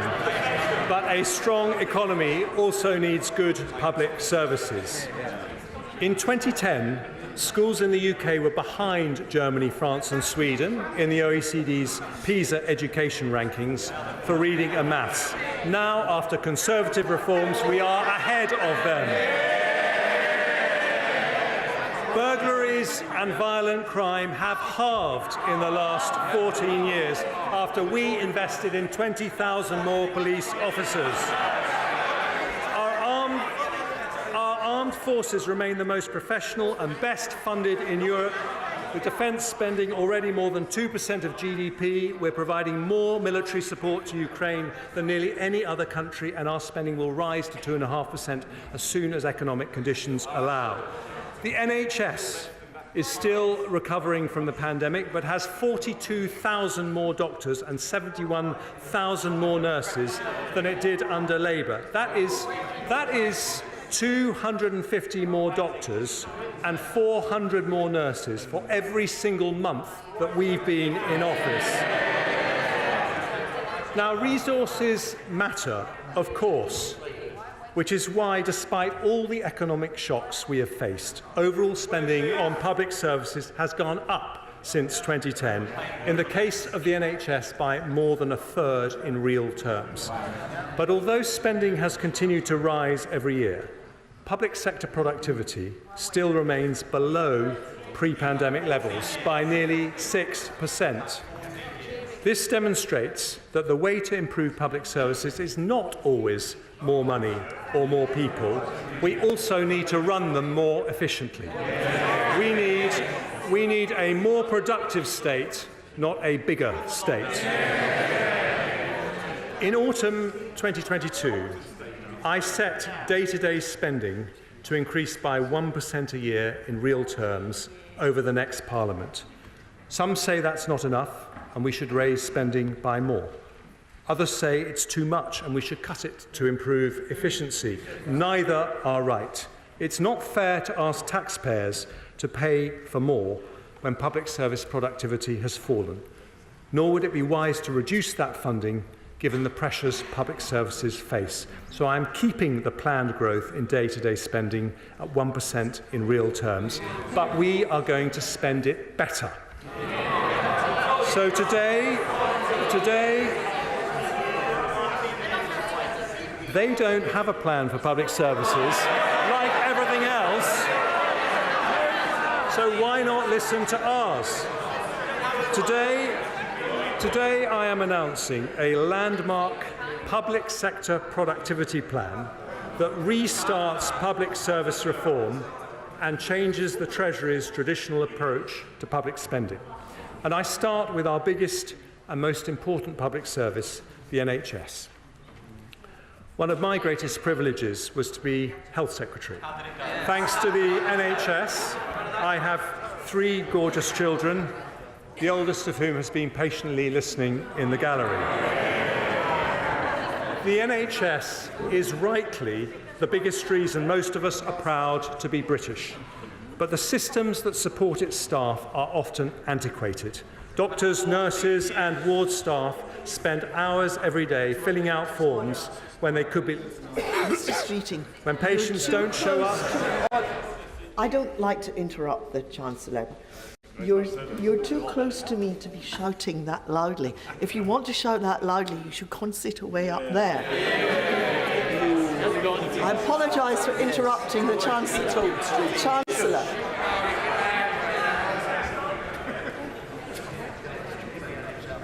When patients don't show up, or one member of a team is ill, operating theatres are left empty despite long waiting lists. Now, when we published the NHS long-term workforce plan, I asked the NHS to put together a plan to transform its efficiency and productivity. I wanted better care for patients, more job satisfaction for staff, and better value for taxpayers. Making changes on the scale we need is not cheap. The investment needed to modernise NHS IT systems so they're as good as the best in the world costs £3.4 billion. But it helps unlock £35 billion of savings, 10 times that amount. So in today's budget for long-term growth, I have decided to fund the NHS productivity plan in full. With that new investment, we will slash the 13 million hours lost by doctors and nurses every year to outdated IT systems. We will cut down and potentially halve form filling by doctors using AI. We will digitise operating theatre processes, allowing the same number of consultants to do an extra 200,000 operations a year. We'll fund improvements to help doctors read MRI and CT scans more accurately and quickly, speeding up results for 130,000 patients every year and saving thousands of lives, something I know would have delighted my brother Charlie, who I recently lost to cancer. We'll improve the NHS app so it can be used to confirm and modify all appointments, reducing up to half 500,000 missed appointments annually and improving patient choice. We'll set up a new NHS staff app to make it easier to roster electronically and end the use of expensive off-framework agencies. And as a result of this funding, all hospitals will use electronic patient records, making the NHS the largest digitally integrated healthcare system in the world. Today's announcement doubles the amount the NHS is investing on digital transformation over 3 years. And on top of this longer-term transformation, we'll also help the NHS meet pressures in the coming year with an additional £2.5 billion. This will allow the NHS to continue its focus on reducing waiting times and brings the total increase in NHS funding since the start of the Parliament to 13% in real terms. The NHS was there for us in the pandemic, and today, with nearly £6 billion of additional funding, a Conservative government is there for the NHS. The head of the NHS, Amanda Pritchard, today says that this investment shows the government continues to back the NHS. She says that as a result of it, the NHS can commit to delivering 1.9% annual productivity growth over the next Parliament, more than double the average productivity growth in public services between 2010 and 2019. But today is not just about the NHS. I want this groundbreaking agreement with the NHS to be a model for all our public services. Across education, the police, the courts and local government, I want to see more efficient, better value and higher quality public services. So today I can announce that in the next spending review, the Treasury will do things differently. We will prioritise proposals that deliver annual savings within 5 years, equivalent to the total cost of the investment required. And today we make a start with some excellent proposals. Violence reduction units and hotspot policing have prevented an estimated 136,000 knife crimes and other violent offences, as well as over 3,000 hospital admissions. Every crime costs money, so we will provide £75 million to roll that model out in England and Wales. Police officers waste around 8 hours a week on unnecessary admin. With higher productivity, we could free the equivalent of 20,000 police officers over a year.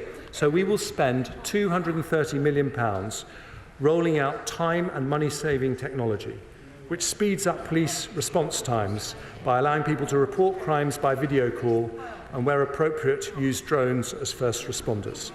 Too many legal cases, particularly in family law, should never go to court, and it would cost us less if they didn't. So we'll spend £170 million to fund non-court resolution, reduce reoffending and digitise the court process. Too many children in care end up being looked after by unregistered providers that are much more expensive. So we'll invest £165 million over the next 4 years to reduce that cost by increasing the capacity of the Children's Homes estate. Special education need provision can be excellent when outsourced to independent sector schools, but also expensive. So we'll invest £105 million over the next 4 years to build 50 new special free schools to create additional high-quality places and increase choice for parents.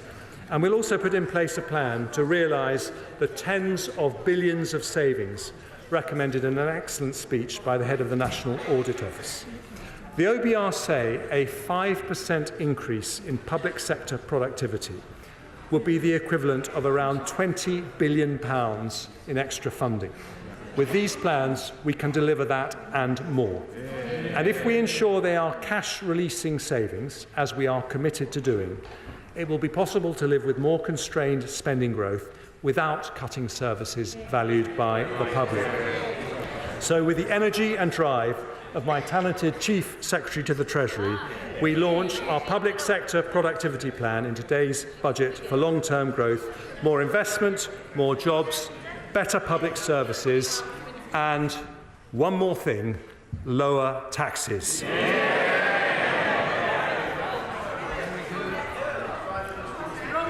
Keeping taxes down matters to Conservatives in a way it never can for Labour.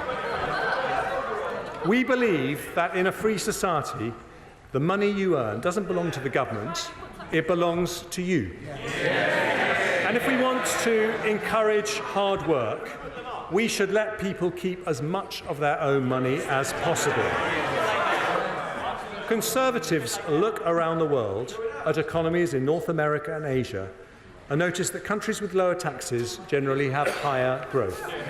Now, economists argue about cause and correlation, but we know that lower taxed economies have more energy, more dynamism and more innovation, and we know that's Britain's future too. Before I explain how we will bring down taxes, I start with some measures to make our system simpler and fairer. To discourage non-smokers from taking up vaping, we're today confirming the introduction of an excise duty on vaping products from October 26 and publishing a consultation on its design. Because vapes can also play a positive role in helping people quit smoking, we'll introduce a one-off increase in tobacco duty at the same time to maintain the financial incentive to choose vaping over smoking. I'll make a one-off adjustment to rates of air passenger duty on non-economy flights only to account for high inflation in recent years, and I'll provide HMRC with the resources they need to ensure everyone pays the tax they owe, leading to an increase in revenue collected of over £4.5 billion across the forecast period. Next, I turn to property taxation. In recent months, following tenacious representation from the honourable members for St Austell and Newquay, North Devon, cities of London and Westminster, Torbay and Truro and Falmouth, I have been looking closely at our furnished holiday lettings tax regime. I am concerned that this tax regime is creating a distortion, meaning there are not enough properties available for long-term rental by local people.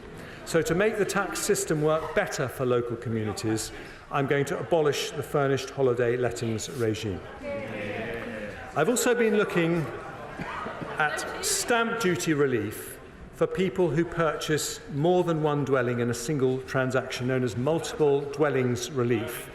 I see the Deputy Leader of the Labour Party paying close attention, given her multiple dwellings.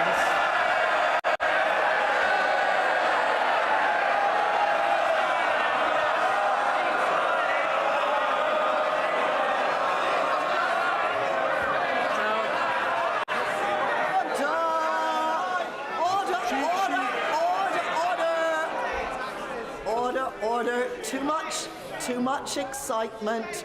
We haven't actually heard, because we can't hear what the Chancellor is trying to say. Okay, and I can hear who is shouting there. You won't get to speak later. Chancellor. I'm sorry to disappoint her, but multiple dwellings relief was not actually designed for her, but intended to...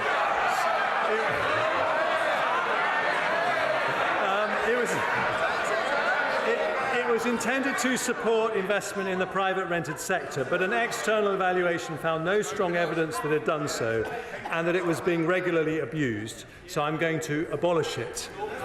And finally, as part of this budget, both the Treasury, a part of our look on property taxation, both the Treasury and the OBR have looked at the costs associated with our current levels of capital gains tax on property. They have concluded that if we reduced the higher 28% rate that exists for residential property, we would in fact increase revenues because there would be more transactions. For the first time in history, both the Treasury and the OBR have discovered their inner Laffer curve. So today I am going to reduce the higher rate of property capital gains tax from 28% to 24%. That really is for you, Angela.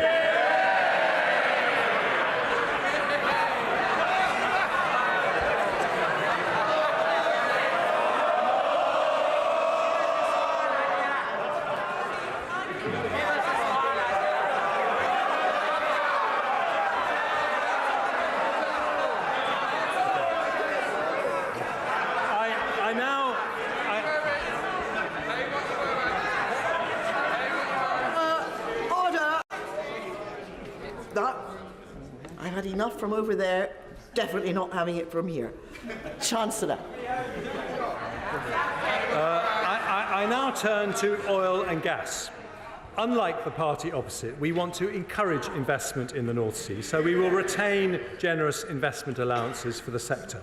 We'll also legislate in the finance bill to abolish the energy profits levy should market prices fall to their historic norm for a sustained period of time, after representations from the Honourable Member for Banff and Buchan.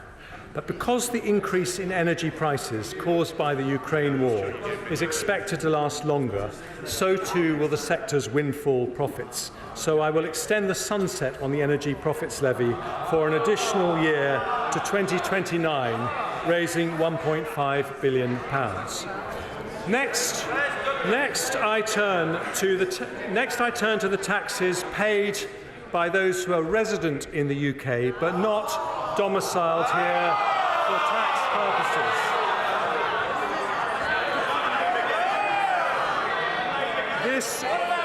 This is a category of people known as non-doms.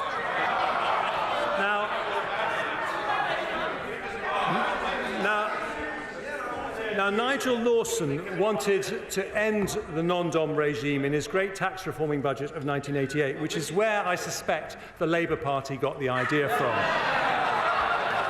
But I too have always believed that provided we protect the UK's attractiveness to international investors, those with the broadest shoulders should pay their fair share. After looking at the issue over many months, I've concluded that we can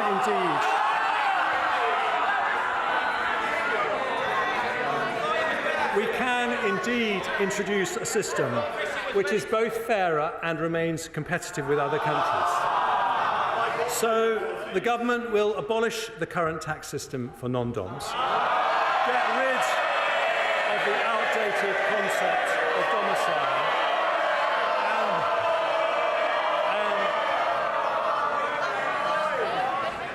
aim to please all sides of the House in all my budgets. And we will replace... Order. This is impossible. Right? Can you just... Order! Could you please shout more quietly? Chancellor. Thank you, Madam Deputy Speaker. We will replace the non-dom regime with a modern, simpler and fairer residency-based system. From April 25, new arrivals to the UK will not be required to pay any tax on foreign income and gains for their first 4 years of UK residency, a more generous regime than at present and one of the most attractive offers in Europe. But after 4 years, those who continue to live in the UK will pay the same tax as other UK residents. Recognising the contribution of many of these individuals to our economy, we will put in place transitional arrangements for those benefiting from the current regime. That will include a 2-year period in which individuals will be encouraged to bring wealth earned overseas to the UK, where it can be spent and invested here, a measure that will attract onshore an additional £15 billion of foreign income and generate more than £1 billion of extra tax. Overall, abolishing non-dom status will raise £2.7 billion a year by the end of the forecast period. That is money the party opposite planned to use for spending increases, but today a Conservative government makes a different choice. We use that revenue to help cut taxes on working families.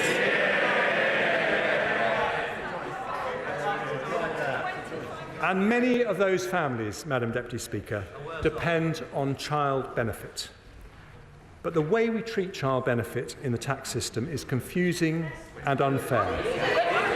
It's a lifeline for many parents because it helps with the additional costs associated with having children, and when it works, it's good for children, good for parents and good for the economy because it helps people into work. But we currently withdraw child benefit when one parent earns over £50,000 a year. That means two parents earning £49,000 a year receive the benefit in full, but a household earning a lot less than that does not, if just one parent earns over £50,000. Today, I set out plans to end that unfairness. Doing so requires significant reform to the tax system, including allowing HMRC to collect household-level information. We'll therefore consult on moving the high-income child benefit charge to a household-based system to be introduced by April 2026. But because that is not a quick fix, I make two changes today to make the current system fairer.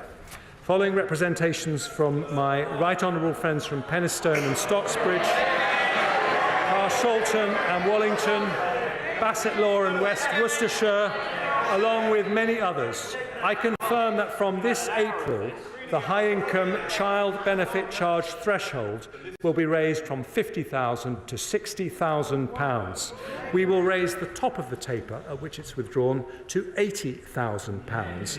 That means no one earning under £60,000 will pay the charge, taking 170,000 families out of paying it altogether. And because of the higher taper and threshold, nearly 500,000 families with children will save an average of £1,300 next year. According to the OBR, this change will see an increase in hours amongst those already working to the equivalent of 10,000 more people entering the workforce. More investment, more jobs, better public service and lower tax. Madam Deputy Speaker, there is one further set of changes I want to make today. The way we tax people's income is particularly unfair. If you get your income from having a job, you pay two types of tax: national insurance contributions and income tax. If you get it from other sources, you pay only one. This double taxation of work is unfair. The result is a complicated system that penalises work instead of encouraging it. If we are to build a high-wage, high-skill economy not dependent on migration, If we want to encourage people not in work to come back to work, we need a simpler, fairer tax system that makes work pay. That is why I cut national insurance contributions in the autumn. By reducing the penalty on work, the OBR said that tax cut would lead to the equivalent of 94,000 more people in work. In other words, it would fill more than 1 in 10 vacancies throughout the economy. Lower taxes, more jobs and higher growth. Today, because of the progress we have made bringing down inflation, because of the additional investment that is flowing into the economy, because we have a plan for better and more efficient public services, and because we have asked those with the broadest shoulders to pay a bit more. Order. Mr. Perkins.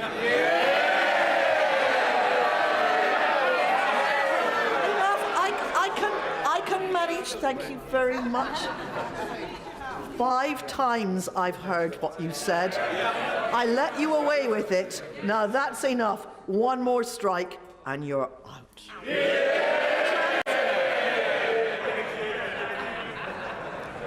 Madam Deputy Speaker, I do know how hard it is for them to listen to arguments for lower taxes. But that is the difference. Because we have asked those with the broadest shoulders to pay a bit more, today I go further. From April the 6th, employee national insurance will be cut by another 2p from 10% to 8%. And self-employed national insurance will be cut from 8% to 6%. It means an additional £450 a year for the average employee, or £350 for someone self-employed. When combined with the autumn reductions, it means 27 million employees will get an average tax cut of £900 a year. 2 million self-employed will get a tax cut averaging £650. Changes that make our system simpler and fairer, and changes that grow our economy by rewarding work. The OBR say, when combined with the autumn reduction, our national insurance cuts will mean the equivalent of 200,000 more people in work, filling 1 in 5 vacancies, adding 0.4% to GDP and 0.4% to GDP per head. This is the second fiscal event where we've reduced employee and self-employed national insurance. We've cut it by 1/3 in 6 months, without increasing borrowing and without cutting spending on public services. That means the average earner in the UK now has the lowest effective personal tax rate since 1975. Their effective taxes are now lower than in America, France, Germany or any G7 country, because Conservatives believe that making work pay is of the most fundamental importance. Because we believe that the double taxation of work is unfair, our long-term ambition is to end this unfairness when it is responsible, when it can be achieved without increasing borrowing, when it can be delivered without compromising high-quality public services. We will continue to cut national insurance as we have done today, so we truly make work pay. Madam Deputy Speaker, we stick to our plan with a budget for long-term growth. It delivers more investment, more jobs, better public services and lower taxes. But dynamism in an economy doesn't come from ministers in Whitehall. It comes from the grit and determination of people who take risks, work hard and innovate. Not government policies, but people power. It is to unleash people power that we today put this country back on the path to lower taxes. A plan to grow the economy versus no plan. A plan for better public services versus no plan. A plan to make work pay versus no plan. Growth up, jobs up, taxes down. I commend this statement to the House.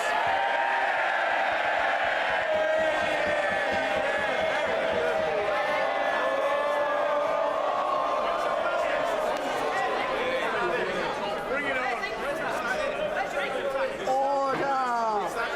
Order. Understanding order number 15. 51, the first motion entitled Provisional Collection of Taxes must be decided without debate. Will the Chancellor of the Exchequer please move formally?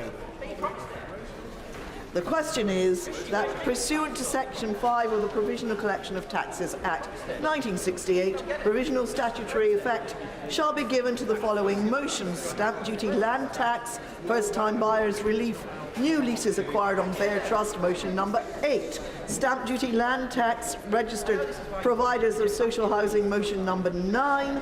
Stamp duty, land tax, purchases by public bodies, motion number 10. Value added tax. Late payment As the Deputy Speaker goes through some of the particulars of how the House of Commons works, this is a full sitting of the Ways and Means Committee. To get technical, let's go through some of those big changes that we saw in the budget. It was confirmed that 2% is being taken off national insurance, down from 10% to 8%, perhaps the biggest single measure in this budget. Yes, I think that was the big announcement for ordinary working people in this country. If we bring in Gloria here, Gloria Di Piero is still with us, former Labour MP, of course, GBNews presenter. Gloria, was there anything in there that got you going, that you would pick out? Well, what I'm actually quite surprised about is that we pretty much knew all of the big things that were going to happen today, anything that would affect somebody who is listening or watching this programme, and is in work, crucially, you would have known that you were going to get another 2p off your national insurance. But as I said, before we started this viewing marathon, they did that just a few months ago. It had no effect on polls. The tax burden is very, very high in this country, like at almost a record post-war high. So I still think people are hurting and are feeling... He said, though, Christopher, didn't he? He said, we now have the lowest effective personal tax rate since 1975. Is that a clever choice of wording? We're waiting to see what the word effective means. Yes. Do some heavy lifting there, Emily and Tom.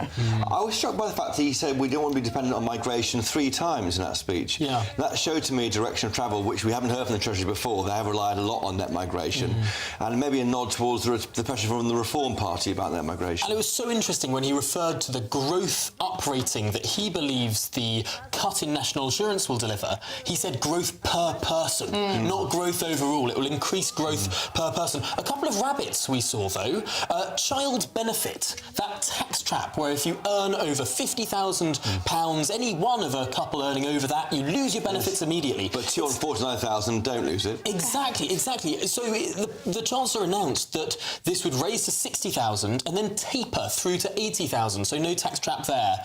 Let's have a look now at what's going on in the Commons. Lots of people shuffling around. We're expecting Sir Keir Starmer to deliver the response. So I just heard the Deputy Speaker, Eleanor Lang, say clear the lobby. So while we were going through yours and Emily's very comprehensive sort of highlights of what we heard in the budget, there was a proposal there, which I can't tell you what it was, but has led to a division being held now. And that is where you are seeing the House of Commons divide across party lines, government and opposition, to vote. Yes, so this vote will be taking place. We're going to get you the details on what that vote is. But again, some other things that we were expecting in this budget. Fuel duty, Christopher Hope, has been frozen yet again. But not just that, the 5p cut in fuel duty, which was all, intents and purposes, a temporary cut for the cost of living, that's been extended again.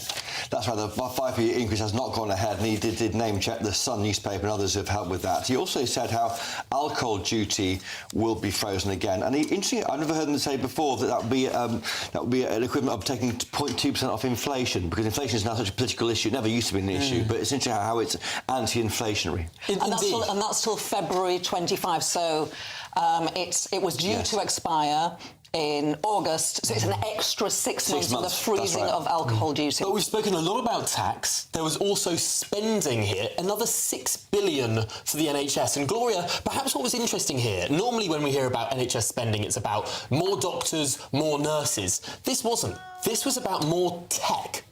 Yes, and I think this crosses the party divide, whichever side of the House that you sit on, you will see the benefits and potential of technology in improving the way our health service, so whether it's virtual wards or, for example, the Shadow Secretary of Health Secretary was telling me just the other day how when he had his cancer surgery, it was obviously a surgeon was there, but in addition, a robot helped perform that surgery. So there is a great benefit to us all, which all politicians of all colours see. The Chancellor says that form filling that doctors currently have to do, that's going to halve as a result of this £6 billion of IT upgrades. 13 million hours currently lost due to outdated IT systems will no longer be lost. This is the digital transformation budget of the NHS doubling. And Christopher, you pointed out that a press release from not too long ago suggested there would be no paperwork by... Well, yeah, previous Health Secretary in 2013, Jeremy Hunt, said there would be a paperless NHS by 2018. Well, that is some time ago. So this is off. It can be wishful thinking. I think I remember the NHS spine and the money spent on a huge computer system back in the 2000s, and that all went wrong very quickly. So, yeah, with AI, Tom and Emily, I mean, it's clearly going to work, with certainly with how doctors can look at scans and the rest. It's interesting, the 2013 press release from the then Health Secretary says Jeremy Hunt challenges the NHS to go paperless. Perhaps he didn't fund it. And perhaps the difference between then and now is that there is this £6 billion to do that. But it's a solid ambition. It's interesting because it means that there'll be a 1% real terms increase in NHS spending, which means in order to hit all of his fiscal goals, there are going to be bigger cuts to the other departments after the election. We said 1%, didn't he? And had we thought that would be up to 0.75%. So he has stuck with the biggest spending as it was planned after the election. So it's a bit of a challenge here for Labour. And another interesting one, Gloria, another interesting one on this. Taxes on vapes, but then more taxes on smoking so that people who would smoke choose to vape. It was all a bit confusing there. More taxes, essentially. Well, I think I will declare an interest, Emily, on this, as somebody who was able to stop smoking cigarettes, something that I did for a long time by going on to vapes. I mean, I know so many people will be watching this and thinking, who have smoked, thinking it is so hard to stop that nicotine addiction. And we've been obviously trying to stop people smoking cigarettes for decades, and vapes have been incredibly successful at doing so. Is it sensible? It seems like there's a moral panic over this. They are 95% safer than cigarettes, according to all the studies that have been done. Public Health England is very much in favour of them. And now the government is saying, we're going to tax vapes so that people don't vape. Oh no, wait, people who are smoking need to vape to get off smoking, so we're going to tax cigarettes even more. But they are doing this to fund the cut in national insurance, so it's where those cuts lie, isn't it? It's all about choices. What about the non-dom? What did you make of that? Because they're trying to step on Labour's toes a little bit there. But the Tory MP's looking a little glum. Well, that'll be in the detail, won't it? They're going to change it so you can be a non-dom for 4 years from April next year, I think it is. And it's scaling back the scale of non-domry. It's almost a try before you buy policy. Come and live in the UK for a bit. If you like it, then you're going to have to start paying tax after 4 years. I should explain to viewers what's going on in the chamber. The SNP call for a division on immediate tax changes. This doesn't normally happen. So we were expecting now to be seeing Sir Keir Starmer hit back at these budget plans. He's now got more time to prepare his response to the budget. Exactly. And I suspect, and I'm very eager to listen to how the opposition deal with this, but it's much easier when you have briefed so much, the government have briefed so much to the papers in advance, because actually hardly any tinkering is necessary. Because sometimes you watch the leader of the opposition react to something and they have to react to something incredibly quickly and scribbling notes on a piece of paper. Actually, Keir Starmer doesn't have to do that much, and I suspect the central arguments will be, are your public services better than they were 14 years ago when Labour got in? Do you feel better off or worse off than when the Tories got in 14 years ago? I do wonder whether this vote will take the tension out of the budget. If you look at the pictures now, you'll see how Labour are stuffed in there in those benches behind Starmer. The Tories have gone for lunch, and I just wonder whether it might be an interesting budget debate with no one listening really to Starmer apart from the Labour. Christopher, explain to us, why is this happening now? Usually we'd expect to see Keir Starmer pop up and deliver his It's very unusual. It never happened in 10 years that I was sat in the Commons that raised a vote. We were caught short. We were expected to listen to Keir Starmer speaking now. We're not, because the SNP have objected and said there's a division. There's never normally division at this stage. They want a division on the immediate tax changes. So just earlier you saw Dame Eleanor Lang, who's the Deputy Speaker, reading out a number of measures. One of them was stamp duty measures. So clearly they've looked at what I think one of the immediate tax changes on the day and called for an immediate vote rather than wait for the end of the budget debate, which is 5 days. And they've done this just to steal the thunder from the Leader of the Opposition. They could have obviously waited until this whole charade was... this whole spectacle, this normal process was over, and they would have had votes at the end of the day, as they did when Liz Truss did her mini-budget, because of well, there are no votes today. So what happens after this, actually? There will be no votes today, because after the budget is presented, there are around 5 days protected debate and discussion, so no votes actually for quite a number of days on this budget. But this is all about the SNP Labour narrative. The Gaza vote was all about that as well. It's having a go at Labour, because SNP and Labour are in a battle for votes in Scotland, and this is annoying for the Labour Party. And not great for the public, who probably were interested to see what Keir Starmer had to say in response. It's an argument. I'm sure the public were absolutely enthralled by every word, every jot and tittle of the Chancellor and the Leader of the Opposition. It's the most important thing, of course. Shall we, however, get some analysis now from our economics and business editor, Liam Halligan?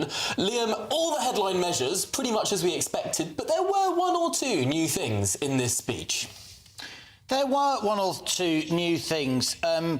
Wearing my sort of slightly cynical hat, years of experience, something that was almost half a sentence, which was doing a lot of work in terms of the government's sums, making the ledger add up, was the Chancellor mentioned that he's going to give a bit more money to HMRC to, quote, make sure that the tax that is owed is paid, i.e. clamping down on tax avoidance. Yeah, £4.5 billion more. That's a huge amount of money to assume HMRC is going to be able to summon up by chasing people that it believes owe more tax. That hasn't attracted much attention, but it's doing an awful lot of heavy lifting there. I also thought it was quite interesting how the Chancellor philosophically said, he almost hinted that if the Tories stay in power, they're going to almost try and abolish national insurance altogether. Yes. The double taxation of work is unfair. And, you know, I've been covering budgets for the thick end of 25 years. I'm older than I look, obviously. And that is a good point. Why is it that tax on wealth is taxed once, but tax on work is taxed twice? And talking about tax on wealth, also quite interesting, a very Tory measure, was to cut capital gains tax on the disposal of residential properties that aren't your principal residence from 28% to 24%. And Liam, just to jump in there, that is the most perhaps profound political moment of that part of the speech. This was the Office of Budget Responsibility, the OBR, the bogeyman of the right, saying that cutting this tax will actually raise revenue. That is because, Tom, the way the UK property market is at the moment, it's stuck. No one wants to sell because they don't want to incur massive capital gains. When you've had years of house price increases, you're sitting on these massive capital gains. If it's residential property you don't live in, then you want to, bequeath it to the next generation, make it an inheritance tax problem rather than a capital gains tax problem. All this will sound like gobbledygook to a lot of people watching and listening, but you're right.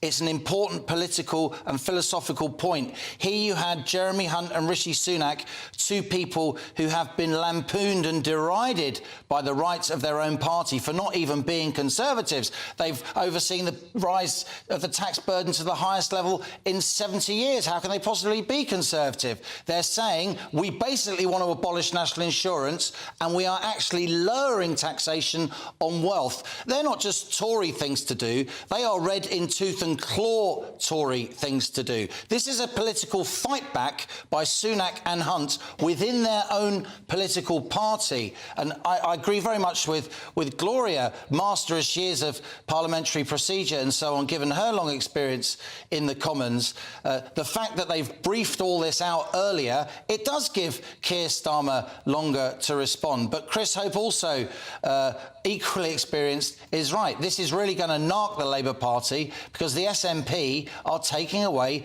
their thunder. This is a real big moment in the political calendar, possibly the last big fiscal event before the general election. A lot of the nation's watching. They'll have tuned out now because they don't really know what's going on. Keir Starmer didn't get to have its say. I'm sorry to have to say this, but a very tactical, some would say cynical move by the SNP, though they, of course, would deny that. Yes, exactly. And Liam, of course, no hiding the fact that a lot of people in this country are deeply concerned about the state of our public services. What was there for the person who's worried about the state of the NHS, the state of education, the state of public services in general? Well, just as Jeremy Hunt wants to steal Labour's clothes on non-doms by weakening the non-dom tax regime, by making it a lot less generous, he is stealing Labour's clothes. That was a flagship Labour policy. I thought it was rhetorically quite adroit by him. The money that we're making by abolishing the non-dom tax regime, or certainly changing it, Labour want to spend that on higher spending. We want to spend that on tax cuts. That will delight a lot of the Tory backbenchers, and it will delight a lot of Tories who say they're not going to vote Tory now and they want to vote Reform. I thought that was really quite interesting. I think it's also interesting that they've returned to Rishi Sunak's theme about the importance of the hospitality industry. Employs 1 in 10 people in the UK, employs lots of people part-time, lots of, partners who are working part-time to keep money coming into a household, a lot of younger people who wouldn't necessarily be seen dead thinking about voting Tory. But if pubs are getting a lift, if those alcohol duties are frozen, if only for another 6 months, I'm sure there'll be an extension after that. If the Tories remain in power, then that's good for the hospitality industry and might actually, there might be people saying relatively positive things about the Tories in the pub tonight, but we'll wait and see. Really interesting stuff. Liam Halligan, stay with us throughout the programme. Of course, we'll be back with you a little bit later. But it looks like the House of Commons is starting to complete this peculiar and unusual vote by the SNP. Gloria, in your experience as an MP, sitting behind the Leader of the Opposition as they make their big speech in response to the Chancellor, there's going to be a lot less atmosphere now. Do you know what? Here we go. Let's have a look. Let's see. Empty benches opposite. Thank you, Madam Deputy Speaker. There we have it, the last desperate act of a party that has failed. Britain in recession, the national credit card maxed out, and despite the measures today, the highest tax burden for 70 years. The first Parliament since records began to see living standards fall, confirmed by this budget today. That is their record. It is still their record. Give with one hand and take even more with the other. And nothing they do between now and the election will change that. I mean, over 14 years, we've seen our fair share of delusion from the party opposite. A Prime Minister who thinks the cost of living crisis is starting to ease. An Education Secretary who thinks concrete crumbling on our children deserves her gratitude. A former Prime Minister who still believes crashing the pound was the right path for Britain. Where is she? And today, a new entry in this hall of infamy, the Chancellor, who breezes into this chamber in a recession and tells the working people of this country that everything's on track. Crisis? What crisis? Or, as the captain of the Titanic and the former Prime Minister herself might have said, iceberg? What iceberg? Smiling as the ship goes down, the Chuckle Brothers of decline, dreaming of Santa Monica, or maybe just a quiet life in Surrey, not having to self-fund his election. Whilst the crew behind them scrabble for GBNews. If only it weren't so serious, because, Madam Deputy Speaker, the story of this Parliament is devastatingly simple. A Conservative party stubbornly clinging to the failed ideas of the past, completely unable to generate the growth working people need, and forced by that failure to ask them to pay more and more for less and less. And as the desperation grows, They torch not only their reputation for fiscal responsibility, but any notion that they can serve the country, not themselves. Party first, country second, while working people pay the price. Food prices still 25% higher than they were 2 years ago. Rents up 10%. An extra £240 a month for a typical family remortgaging this year because they lost control of the economy. They sent interest rates through the roof. They made working people pay. They should be under no illusion. That record is how the British people will judge today's cuts. Because the whole country can see exactly what is happening here.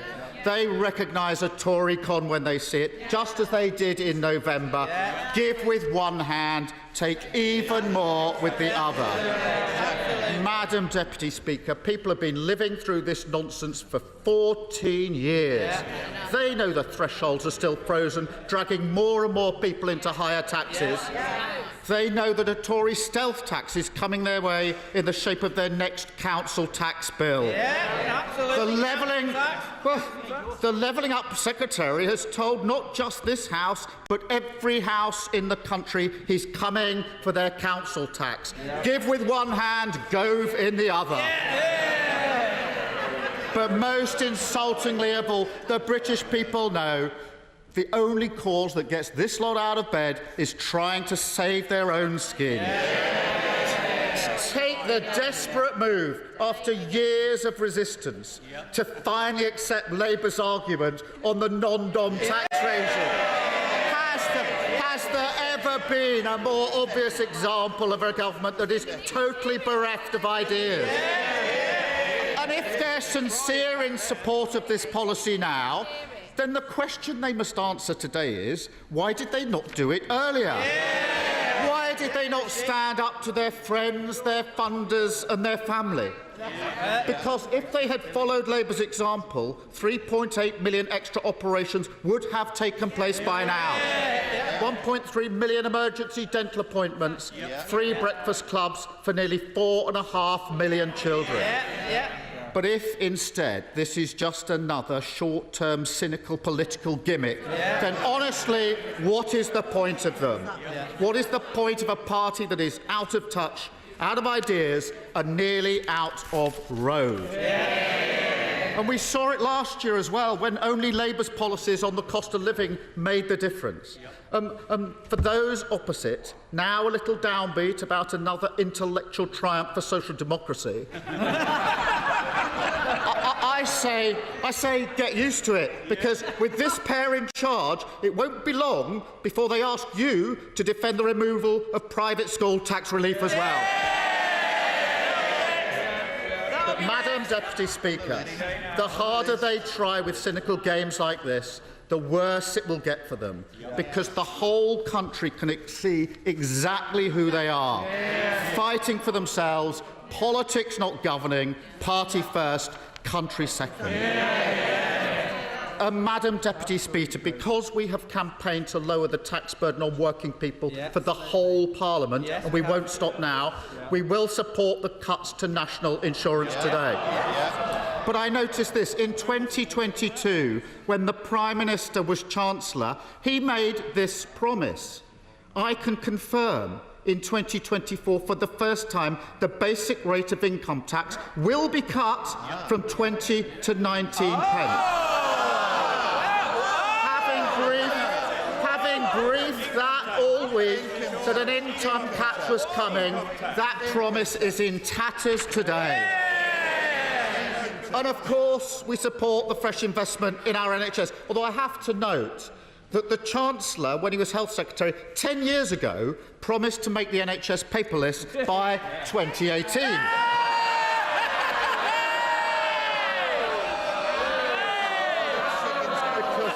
And I know the Prime Minister's fondness for Elon Musk extends to an enthusiastic embrace of his community notes on fact-checking, so I'll say this bit slowly. Labour supports the fuel duty freeze. That is our policy, and I look forward to the Prime Minister's acknowledgement of that in coming days. we do ask the Chancellor can set out how we will make sure that this policy gets passed on to hard-pressed families at the pump. Yet, Madam Deputy Speaker, for all the fanfare around the tax measures today, that straightforward story remains true. Taxes, a 70-year high. The British people paying more for less. An unprecedented hit to living standards of working people. The first time they've gone backwards over a parliament, and they were cheering that today. And the reason is equally simple. There is no plan for growth. How can there be? He can say long-term plan all he likes. We see there are... Well, Madam Deputy Speaker, last year he announced 110 growth measures. He said we've turned the corner. And where are we now? Britain in recession. An economy smaller than when the Prime Minister entered Downing Street. The textbook definition of decline, that is their record. I mean, after 14 years, who do they actually think feels better off? Productivity is flat. Mortgages through the roof. House building off a cliff. Worklessness rising and rising. Homelessness never higher. Crime virtually unpunished. Children who can't see a dentist. Sewage in our rivers. Billions and billions of taxpayers' money wasted. 7 billion by the Prime Minister on COVID fraud alone. 500 million on the Rwanda scheme that has achieved precisely nothing. I can keep going. A railway line that will never reach our great northern cities. In fact, it might not even reach central London. Billions upon billions for a white elephant without a trunk. While today we learn taxpayers are picking up the bill for the Science Minister's libel.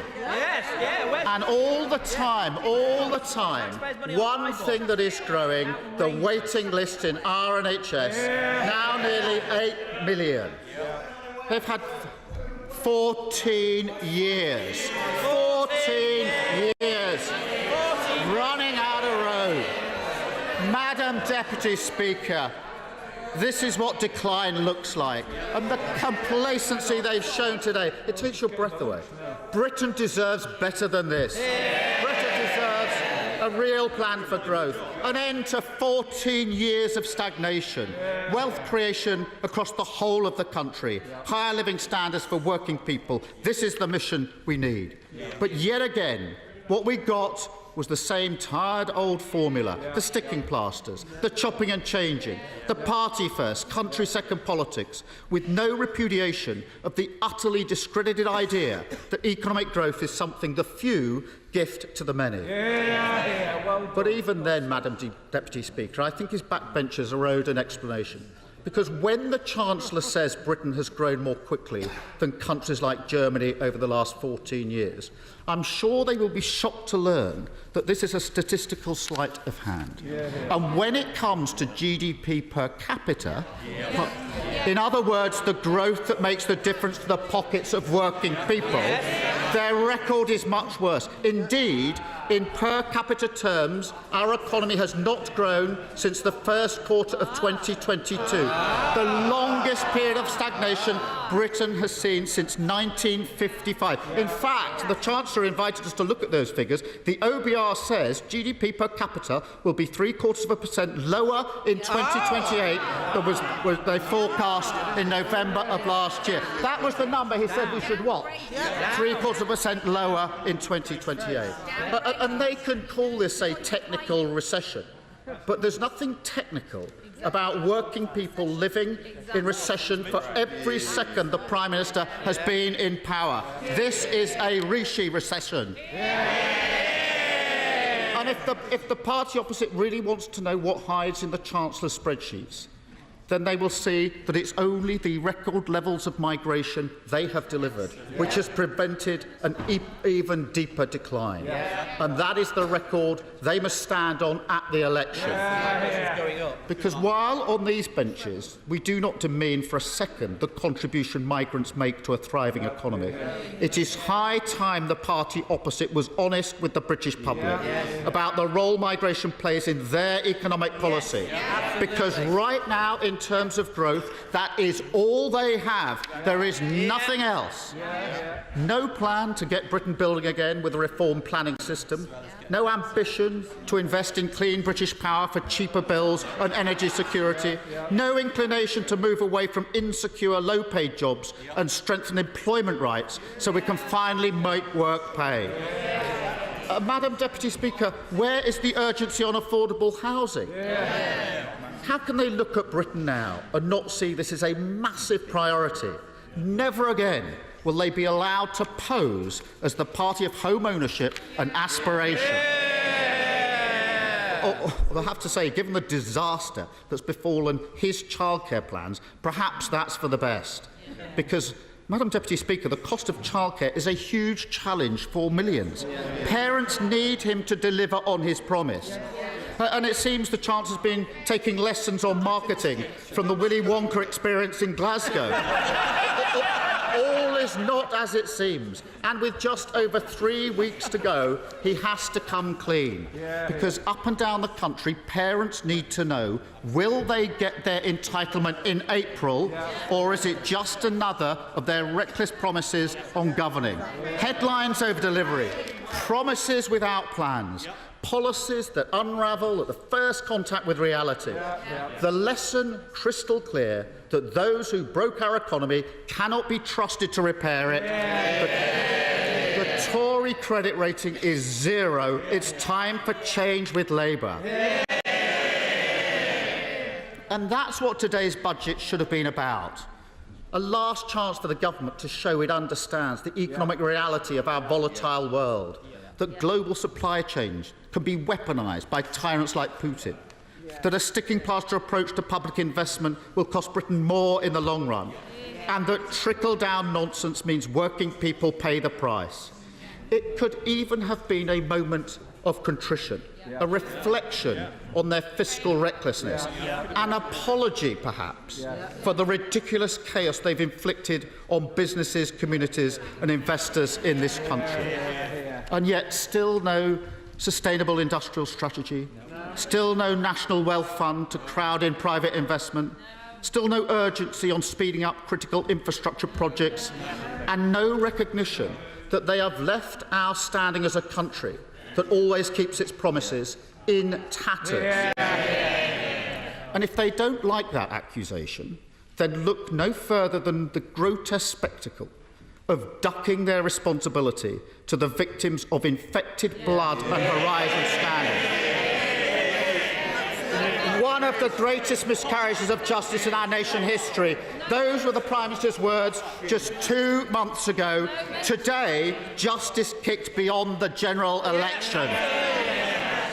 No, Madam Deputy Speaker, Britain can see exactly who they are.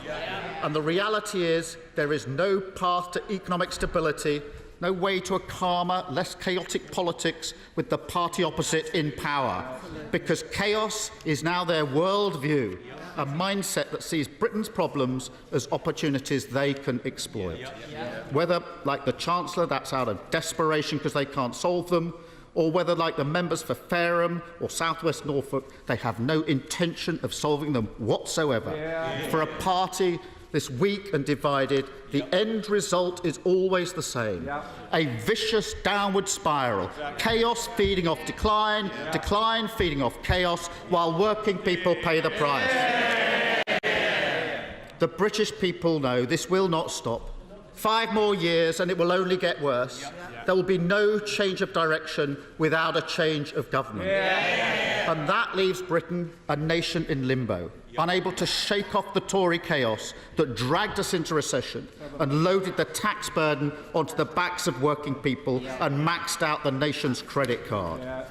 Britain deserves a government ready to take tough decisions, give our public services an immediate cash injection, stick to fiscal rules without complaint, fight for the living standards of working people and deliver a sustainable plan for growth. So we say to the Chancellor and Prime Minister, it's time to break the habit of 14 years, stop the dithering, stop the delay, stop the uncertainty and confirm May the 2nd as the date of the next general election, because Britain deserves better and Labour are ready.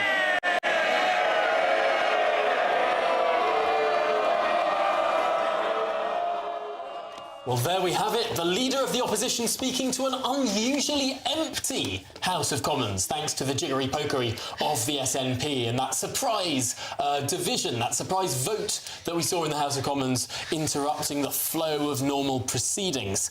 But still with us in the studio is our political editor, Christopher Hope, and indeed presenter Gloria De Piero. Gloria, former Labour MP, what do you make of what Keir Starmer had to say? I think this is the sort of standout line for me because it will frame how Labour approach the general election, and I think it will resonate with many, many families listening and watching today. Now, this is the first Parliament since records began to see living standards fall. And if you look at the sort of the wonks, if you like, who have been doing the sort of looking at this, who are the winners, who are the losers? Well, the conclusion of, and I will credit Torsten Bell, it's a think tank called the Resolution Foundation there. Used to work for Ed Miliband, didn't he? He did indeed, and Alistair Darling. But, you know, I think it is recognised that they, you know, look at these things independently and are a well-respected think tank. Are taxes going up or down? Up still, rising to 37% of GDP in 28-29, the highest level since 1948. And if I can just do one more thing, personal taxes will also overall be going up, not down. However, there is a caveat here. Middle-earning workers gain more from rate cuts than they lose from the threshold freezes. But, and here's the key thing, low, and I care more about low, low and higher earners are at the opposite ends. So it's the middle-income earners are the winners, and people who are on the bottom and at the top, they lose out. Yeah, and some people would say, well, actually, I suppose some people would say that that's fair. I don't think if people who are struggling most are losing out, I struggle to see how that would be fair in anybody's calculation. I mean, to be fair, to be generous to the government, they have been extremely generous when it comes to cost of living payments and, of course, help with energy bills and all of that. But during the COVID pandemic, But during the pandemic and after, because of the invasion of Ukraine. Christopher, Keir Starmer, of course, demanding at the end there a May the 2nd election. What are the chances of that actually happening?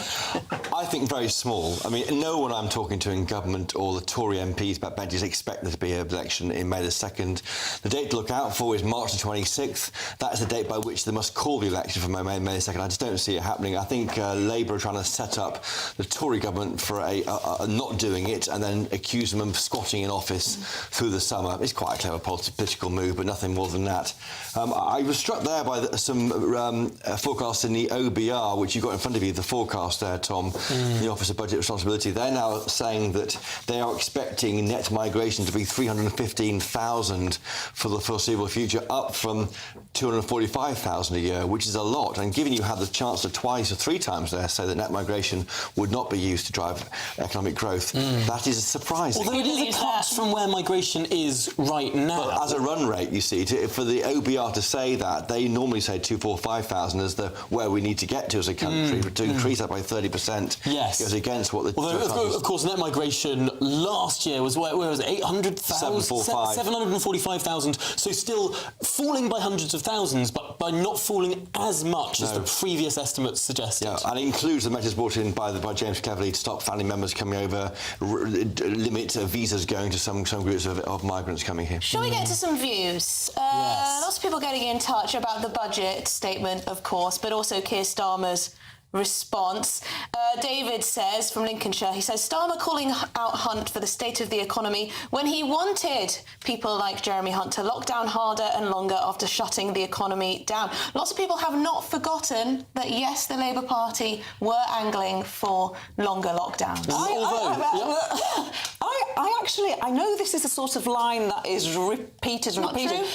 I would question it. I know that the Labour Party never challenged the government when it wanted to lock down and was supportive of the government, and actually the opposition came from backbench Tory MPs, but actually, you know, I mean, Andy Burnham, the Labour mayor in Manchester was calling for the more cautious approach. Although to Sadiq lockdowns. Khan was calling for more restrictions in London earlier. But I think so it does balance out. It does, but I do think it's unfair to say the Labour Party were calling for, with respect, thank you for coming in, but I just feel I have to make that point. But I think it's worth saying for balance that, of course, the economy has been through a huge amount of difficulties that are arguably external factors. I think one of the points that is incontrovertible is that final Freedom Day date. That was questioned by Keir Starmer in the House of Commons when the government decided to throw off all restrictions. There was question marks over whether or not that was the responsible thing to do that came from the benches opposite. But let's get to some more views, because Ed says, utterly fuming after that budget. Before the budget, we were very heavily taxed. After the budget, we're still ultra-highly taxed. Absolutely. And Ronald says, that was the worst budget performance I've ever heard. Labour must be jumping for joy. I don't think either of them are great orators. I mean, to be fair and balanced about this is not... That is fair and balanced, to be fair. These are not the great orators of our generation. And it is worth saying, as Ed said, we were very highly taxed before the budget, the highest tax burden in 75 years. The tax burden overall has not fallen. Indeed, the tax burden is still expected to rise, but to rise by less than it was before. And why is that? Because for every tax that has been cut, for example, national insurance, we've seen taxes also go up. For example, on the North Sea with the windfall tax, we've seen taxes go up on vaping, on smoking. There are areas on business flights. There are areas where the taxes have risen, which add to the tax burden, even though the taxes on individuals have come down. And that's because we're in an election year. And I must that's say, why you stop taxing individuals. And I must say, too, that lots of you have been getting in touch about this £1 million for this war memorial for those who are of Muslim faith who died during the World Wars. Who fought for Britain in the £1 Second million. World War. Is it a good use of money? Questionable, perhaps? I don't know. It is less than a rounding error in the context of all of these billions that we're talking about. And this is something that Sajid Javid has been campaigning for a long time. And I think isn't there an argument here that this is a very good thing for community cohesion to stop communities feeling siloed and divided and sort of ghettoised, and actually have a uniform idea of what Britishness is, of what everyone can do to come together. I think that might be actually something in the context of divided societies, an idea of having a unified version of Britishness. You can be Muslim and patriotically British. Anyway, shall we speak with GB News economics and business editor Liam Halligan for his take? Liam, thank you very much for joining us. We heard from Keir Starmer at length, Leader of the Opposition, of course. What did you make of his response? I think his response was pretty competent, but as Gloria pointed out, so much of this had been briefed to the papers that it's not as if he was thinking on his feet, and then he had an extra 20 minutes while the SNP were determined to keep Labour out of the public's gaze by unusually pushing for a division, a request that the Deputy Speaker there had to respond to. So lots of parliamentary tactics going on. Look, I've been looking closely at some of the documents in the round.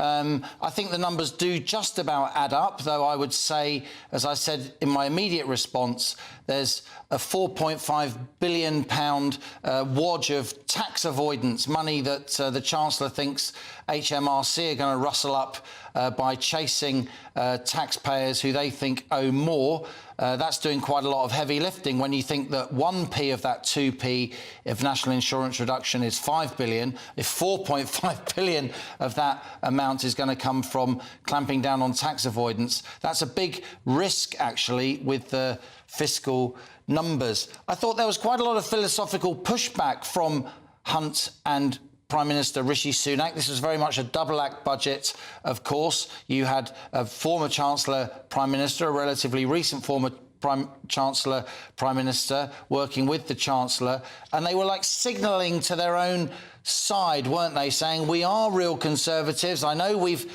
increased the tax burden with all this ghastly fiscal drag and the freezing of tax thresholds, and no word on those thresholds, certainly when it comes to income tax being changed any time before 2028. We know we've done that. We know the tax burden's at a 70-year high, and yet we don't believe in the double taxation of income. We don't believe in national insurance.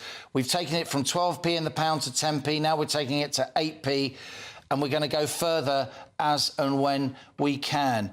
If there was a rabbit, I think the rabbit was probably that change in the child benefit regime, wasn't it? At the moment, if anyone in a household earns more than 50 grand, they have to sort of repay child benefit back, and they lose all the child benefit by the time one person in the household gets to 60 grand. Well, with all respect to those on the average wage in this country, which is about 30 grand, in quite a lot of the country, 50 grand is not a particularly high wage. And if you've got one earner earning 51 grand, say a middle-ranking teacher or police officer, and that is the household income, the other partner in a family is stay at home doing childcare or whatever it is, that family completely loses child benefit. And yet if you have two people on 45 grand, a £90,000 household income, they can keep the child benefit. That's going to change. But all the Chancellor actually did today,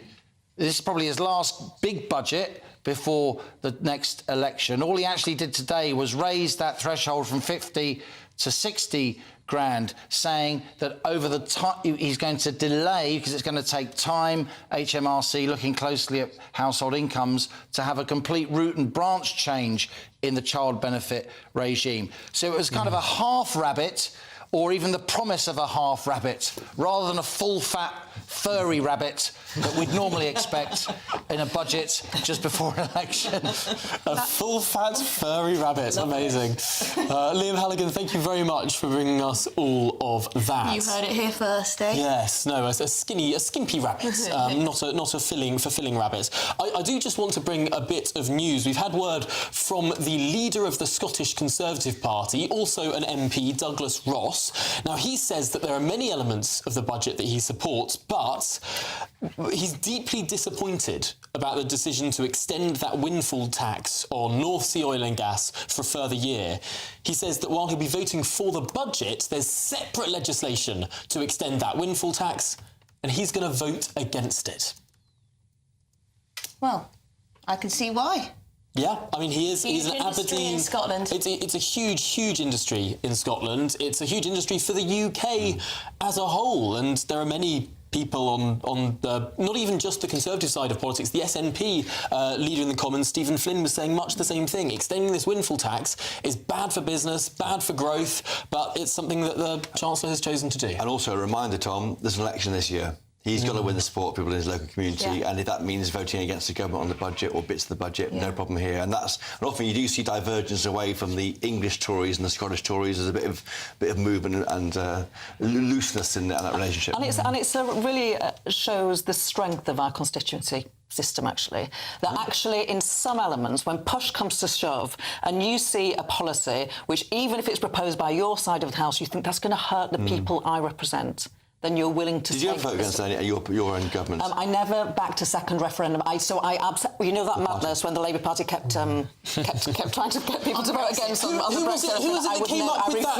Who was it that came up with the idea of having a second referendum? The Brexit spokesman for the Labour Party. I mean, to be honest, I agree with you, but most of the Parliamentary Labour Party were in favour. It was a time of utter madness, and I was having none of it. Well, there you go. Right, so let's cross over to our GBNews reporter Anna Riley, who is at a miners' social club in Sheffield. Anna, what are the people there saying about the budget statement? Good afternoon. Yes, we are at Renishaw Miners Welfare, a social club near Sheffield, getting reaction from the budget, but also marking 40 years today, 40 years since the miners' strike started back on March the 6th, 1984. I'm joined firstly by Pauline. She's a miner's widow. Pauline, what did you make to the budget? Today's budget? Well, it's marking 40 years at miners' strike, yes. And they went back to work, not because they broke the spirits, but they ground them into poverty to do it. And over the last 12 years, this is what this government's done to Britain. It's ground it into poverty, especially at working class and lower end. And today's budget is just a continuation, because wherever there's great power, there's great corruption. And this government's corrupt. And I won't vote for them if you paid me in, well, Bitcoin. Yeah, I won't pay for them. Now, I'll tell you something else. If Sunak, right, if brains were dynamite, he wouldn't have enough to blow his cap off. So no, I won't vote. Thank you, Pauline. So certainly the Chancellor's budget hasn't won Pauline over in terms of voting for Conservatives. How about you, David? You were a miner for 31 years down the pits in South Yorkshire. What did you make to that budget? Well, at first word what comes to mind is rabble. I hope there weren't any kids watching it because they might think that's normal behaviour. But as far as the budget itself concerned, the national insurance reduction of 2%, I hope people out there realise that that 2% is being paid for by all the pensioners who should be getting a pension this year, but due to the retirement age being raised, they won't be getting it, so effectively they're paying for it. And the house building programme we announced, I don't know whether it was 1,000 houses or whatever, but I'm hoping that a lot of those are social housing, so that it gives people affordable, well-maintained houses to rent to those who can't afford the massive deposits and the massive mortgages. Other than that, it was a giveaway budget to win the next election and capture votes. And that 2p it was in the pound, and the budget, has that captured your vote? He hasn't got a prayer of capturing my vote. Never ever. But he said, never say never, but I'll say never. Thank you, David. So, no votes for the Conservatives from Pauline or David there. I'll come to you, Chris. Chris, you were a miner in South Yorkshire for 10 years. How did you see the closures of the pits change the community, and has what the Chancellor's put forward in this budget going to change this area for you? Hello, Anna. Well, the villages haven't changed, and it caused a lot of unrest with the miners' strike, as everybody knows. There's even families nowadays don't talk to each other. You know, we're talking 40 years on. It's all wrong, but that's what it caused. As for the listening to the Conservatives, you'll not find those people listening to it because we never ever come out winning. No matter what they promise, the working man always gets hit. Not just miners, normal working people get hit. The rich get looked after. Normal people like us, we just have to buy and carry on and carry on. So, in my view, I shall never ever vote Conservative. I think Labour will win, and I think that's why today, with this budget, is trying to buy the people's votes. It'll not work because look at the nurses. They're going through a lot. They deserve a lot more than what they're getting, but it won't pay them. And Chris, why do you think Labour could do a better job? I wouldn't say Labour do a better job, but I don't think they make a mess up like the Conservatives are doing. I think they'd have a good. They would help the working people more than what they do the rich people, and it'll always stay like that with the Conservatives. Thank you, Chris. So that's 3-0 so far for votes for the Conservatives. I'll come to you next, George. George, you were a miner for 14 years and you were actually arrested for the action that you took during the strikes, and you were jailed for a month. What do you make of the budget, and what does this 40-year anniversary of the strikes mean to you? It means nothing to me what he's just said on that telly, because it'd be a pack of lies. He's only bringing these things forward just because election might be coming up. But it doesn't help really for working man or our NHS or things what people need. We've had that many cutbacks over years. It's absolutely disgusting, really. I mean, honestly. And also, they're on about people retiring at 70. There's a lot of men out here in this country what do manual hard work, and a lot of them's had it at 50, 55. They can't do no more. They've had it. It's all right if you're pen pushing and things like that, but no, people's knackered. They cannot do that anymore. You know what I mean? They wore out. Let's say that. They did say in that budget, though, they would be putting more investment into public services, to the NHS, doing more for policing, better hospitals, and doing investment in other areas. You mentioned their hard work, but they say that we could be the next Silicon Valley after the USA. Does that mean anything to you, investment in other areas and that investment in public services? No. It's just talk before election. It'll never happen. It's just pie in the sky to me. Won't happen. We're in the real world, us people here. We know where we stand and what we stand for, and they don't stand for what I stand for, and that's how I am. Thank you, George. So that's the take here from Renishaw Miners Welfare. Nobody here that I've spoken to saying they'll vote for Conservatives after that budget. Well, Anna, thank you very much for that reaction live from all of those miners, former miners, with you in Sheffield. Yes, good stuff. I don't. They weren't particularly convinced, were they, that this budget I don't know will make how a many difference of to their them lives? have voted Conservative before. Well, maybe not, but even so. Gloria De Piero is still with us. Christopher Hope is still with us. Who shall I start with? Gloria, lots of people getting in touch to say that there was absolutely nothing for pensioners. I mean, of course, if you cut the national insurance, that only benefits people in work, so by virtue of that fact, pensioners would not benefit. But, I mean, I care deeply about my mum and the pension, but I did think, gosh, my mum had quite a rise in April because it was, they matched inflation. Yeah. The last time they reviewed the pension increase, the triple lock, because it was like, and there was speculation about whether, because inflation was so high, whether the government could actually match it, but they did, and they're committed to keeping it after the next election, the triple lock. Labour have said that they will keep it should they win the election. So it's also going up by 8.5% from April, and now it's last November. So exactly. This is the crucial point about the triple lock. When wages were still low but inflation was high, it went up by inflation. Then this year, wages are catching up to that inflation, and inflation is lower, but pensions will still go up by the amount of wages. Because it's so the it gets higher, a double it's the higher of three measures. That's exactly. Whereas wages just got... So I think, if anything, Jeremy Hunt announcing, what was it, last week, the week before, that the triple lock will stay, that was what was for pensioners. It just came a couple of weeks before the budget. Exactly. I mean, of course, we should point out that, many pensioners, particularly on pension credit, are not living a life of luxury. Of course, your food, the proportion of your spending on food is higher because you're normally in the house. You've got the heating on all the time. Energy bills have gone through the roof. So, I am not suggesting... Yes, I think a lot of younger people seem to believe that pensioners are living the life of Riley, and they're not. There are some who are very wealthy and well off and still have income streams. Of course there are, but there are many, many pensioners who are struggling. It was announced in November last year for this April. So basically, if we were now with the Chancellor's team, they would say, well, let's pre-announce. We know it's coming. Rather than re-announce it and mention it again in the House. Exactly. So next month, to all pensioners listening or watching, you're going to get a significant hike from next month. Yeah, no, really, really significant. Although Robin, David and Simon have all asked that question about pensioners.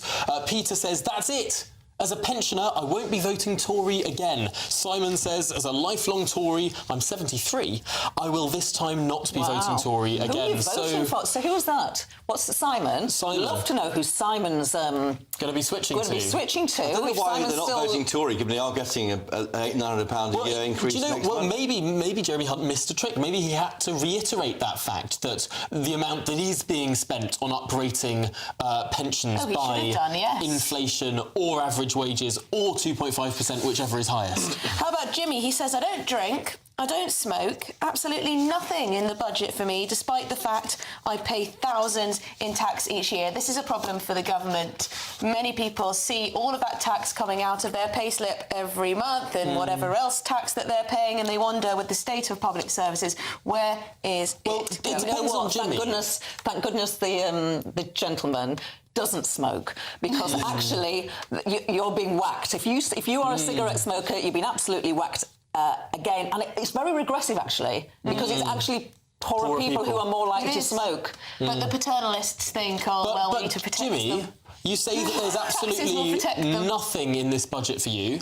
Do you drive a car? If you do, your full duty has just been frozen. Do you have any kids? If you do, the child tax credit has been extended massively. Do you earn an income? If you do, then you have 2% lower national insurance, down from 10% to 8%. I don't think I necessarily agree with you that you've had nothing from this budget, depending on your circumstances. But this is really important from Jimmy, because this is an emotional point about whether people feel better off. Yes.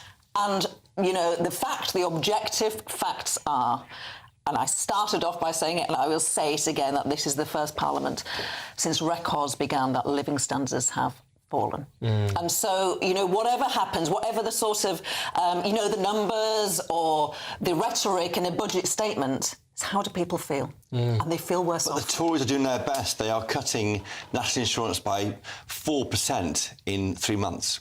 That's a huge cut. It is, but the tax rises have still, for most people, cancelled out. And the point, an issue, but the thresholds are untouched, aren't they? That's the point. So many more drawn. The numbers we're seeing in well, in fingers crossed, people will start eventually feeling a little better off. Shall we head to Whitehaven to see GBNews presenter Bev Turner, who's been there all day for us? Oh, we're just waiting on her. Bev's been there, out working all day for us. It's a really crucial place in the northwest of England, and Bev can tell us exactly why. Hi, Bev. That's right. Good afternoon, guys. I've just been actually with Nigel Farage and Michelle Dewey. They're setting up their shows for this evening here in Whitehaven. But it's been a fascinating morning for me, meeting the locals here. This is a typical high street that we see all across the UK, actually. Some chains that you'll recognise, all still doing fine, but many buildings and shops boarded up. The 18 to 24-year-olds often get a hard time, don't they, in this country? And this government wants to get them back to work. That's what we've been hearing about. Well, I met an amazing young girl this morning, so do come in here. I'd love you to meet her. This is Abby. And Abby is the owner of Abby's Cafe, which, Abby, you started when you were 19 years old. How easy has it been in the last 2 years to get this business up and running? I had a lot of support from my family and Jenny, who's with Teg Retail, but there was quite a lot of, obviously the top end of King Street, there is a lot of empty buildings, but I think bringing the footfall up here, the cafe is so busy all the time, so hopefully there is some hope for them buildings and getting the footfall back into Whitehaven. And what does it mean for the local community? Because we're living in an age where we've got this huge technological change, behaviour change, people ordering takeaway to be delivered at home, and much less of this kind of place on the high street. What do you bring to the area? I think just because it's so traditional and good value for money, a lot of people say that the value for money is absolutely amazing. So I think that's why you get people coming back all the time. I've got regulars that come every single day, that I speak to every single day. So I think they make such a change to having a cafe and bringing people up here. I mean, the coffee's in here, £2.50 compared to one of the big chains. You might pay an extra £1 or £2 on top of that. But are you still able to have the margins to make a profit when you're not charging people eye-watering amounts? Yeah, definitely. We do. Obviously, there's Costa and there's Greggs just down the road, but the amount of people that say that the quality is so much better here, and obviously it's a lot cheaper than there. So because we're doing so many and people are coming here rather than going to Costa or going to Greggs, I think that makes a big difference and making profit as well. And do you feel like this government support you in the ways that you need as a small business? I think it could be better. Definitely, it could be better, yeah. Well, I can confirm that Abby's paninis and latte are outstanding, because that's what we had for our lunch. So I'm joined now by Jenny and Deanne and Harry, also locals. Now, Jenny, you're the lady that Abby just mentioned there. Tell us how you've supported this business. Yes, so I work for an organisation which is a social enterprise called Teg Retail, and we support new businesses coming onto the high street, but also struggling businesses on the high street. And we give them mentorship support. We have a traders market once a month that's free and all for start-up businesses. Because I like to go back to my story of my great-grandmother who started her business on a traders market in Whitehaven and then went into her own shop over 100 years ago. You know, 5 of her siblings then started their own retail businesses. But as we've seen, you know, Whitehaven is no different than anywhere else. We're struggling high streets, and I want to know what the plan is from the government. They are putting town deals in place, but is that really invigorating the support that retailers really need? And we have a plan. It just needs to be invested. Do you feel like they have a plan? I'd like to think that they have, but I haven't visually seen that plan yet. But they need to work with organisations like ours that, you know, understand the circular community, understand the localism, understand keeping that money, that pound local and generating, and, you know, recruiting local people, using local produce, and helping people like Abby. You know, our goal is to regenerate high streets across Cumbria, but we need grants to help those retailers. They need business support, local advisors. So it's a package that's needed. And, you know, I'm putting a plea out there. There is a plan. It just needs to be invested in. And as a social enterprise, the profits go back in. So, you know, the government have the opportunity to really ignite their town centres and their communities. It's funny, Diane, you know, on a day like today, when you're watching the Westminster bubble and they're all shouting at each other in the House of Commons and being terribly rude, and all getting very excited about things like tax on business class travel flights, you know, and you just think, come and talk to real people, because it often feels like there's a massive distinction between what people here on the ground need and what they're talking about in Westminster. Is that your perception of the situation as well? I think it's about coming up to wonderful West Cumbria and just seeing, you know, what's so unique about where we are, and the community spirit is absolutely fantastic. You know, we've got fantastic quality of life here. Okay, we might not have the accessibility that they have down somewhere like, you know, around Westminster. The infrastructure is not great. So I'd be looking for more investment in the infrastructure to help people get around a lot more, and then we can get all these visitors to come up and come and see us a lot more easily. But we do have a wonderful, wonderful location, the most amazing gem of a harbour. I would say that. I work for Whitehaven Harbour Commissioners, of course I would, but it's a 400-year-old harbour. You know, it needs maintenance, it needs constant looking after. We're a non-for-profit organisation as well.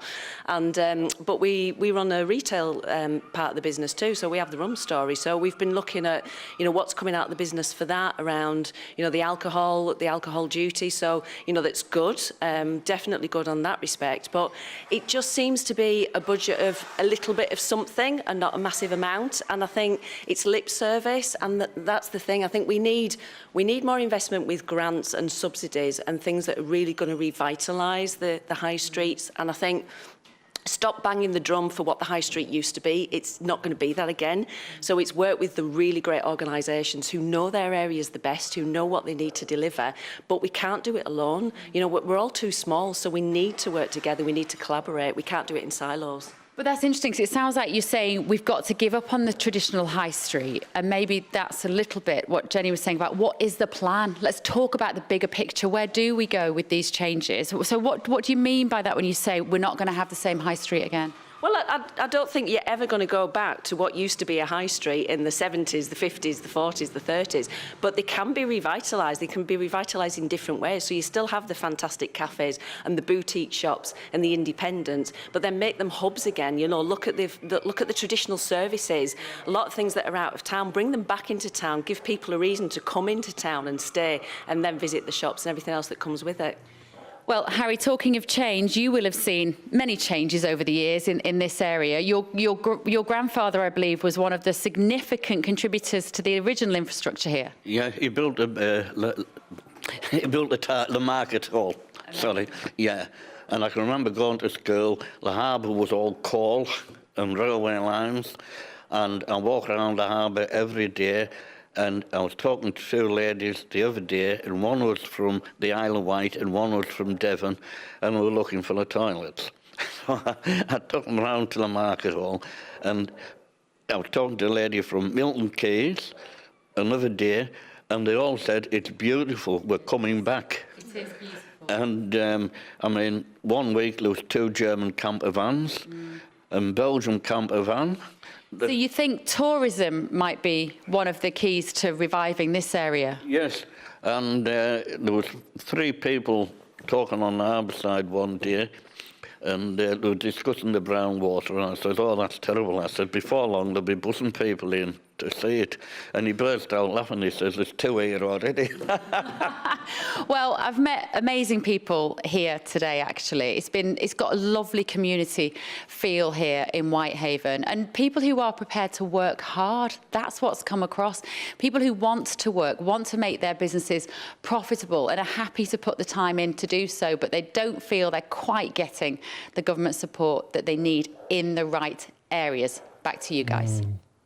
Really interesting stuff. Thanks so much, Bev. That was really, really interesting to hear what those people have to say. Great to see an independent cafe doing well. Support your independent cafes. I wonder if the independent cafe will be able to take advantage of this super deduction, this full expensing that the Chancellor has now extended. I mean, if there's an oven that has been bought, that could now be counted off against the income the corporation tax bill of that company. If there's any sort of infrastructure or machinery, yes, because that applies to rented things as well as purchased things as a result of the changes in this budget. Well, there you go. But shall we get some more... Let's hope that lady takes full advantage of what's on offer. Yes. It's an interesting pro-growth measure. But Donald says, again, and this is a recurring theme in our communications, in our emails coming in, absolutely nothing for pensioners. Most of us pensioners vote Conservative. Hunt has just given us all a very good reason to vote for Reform UK.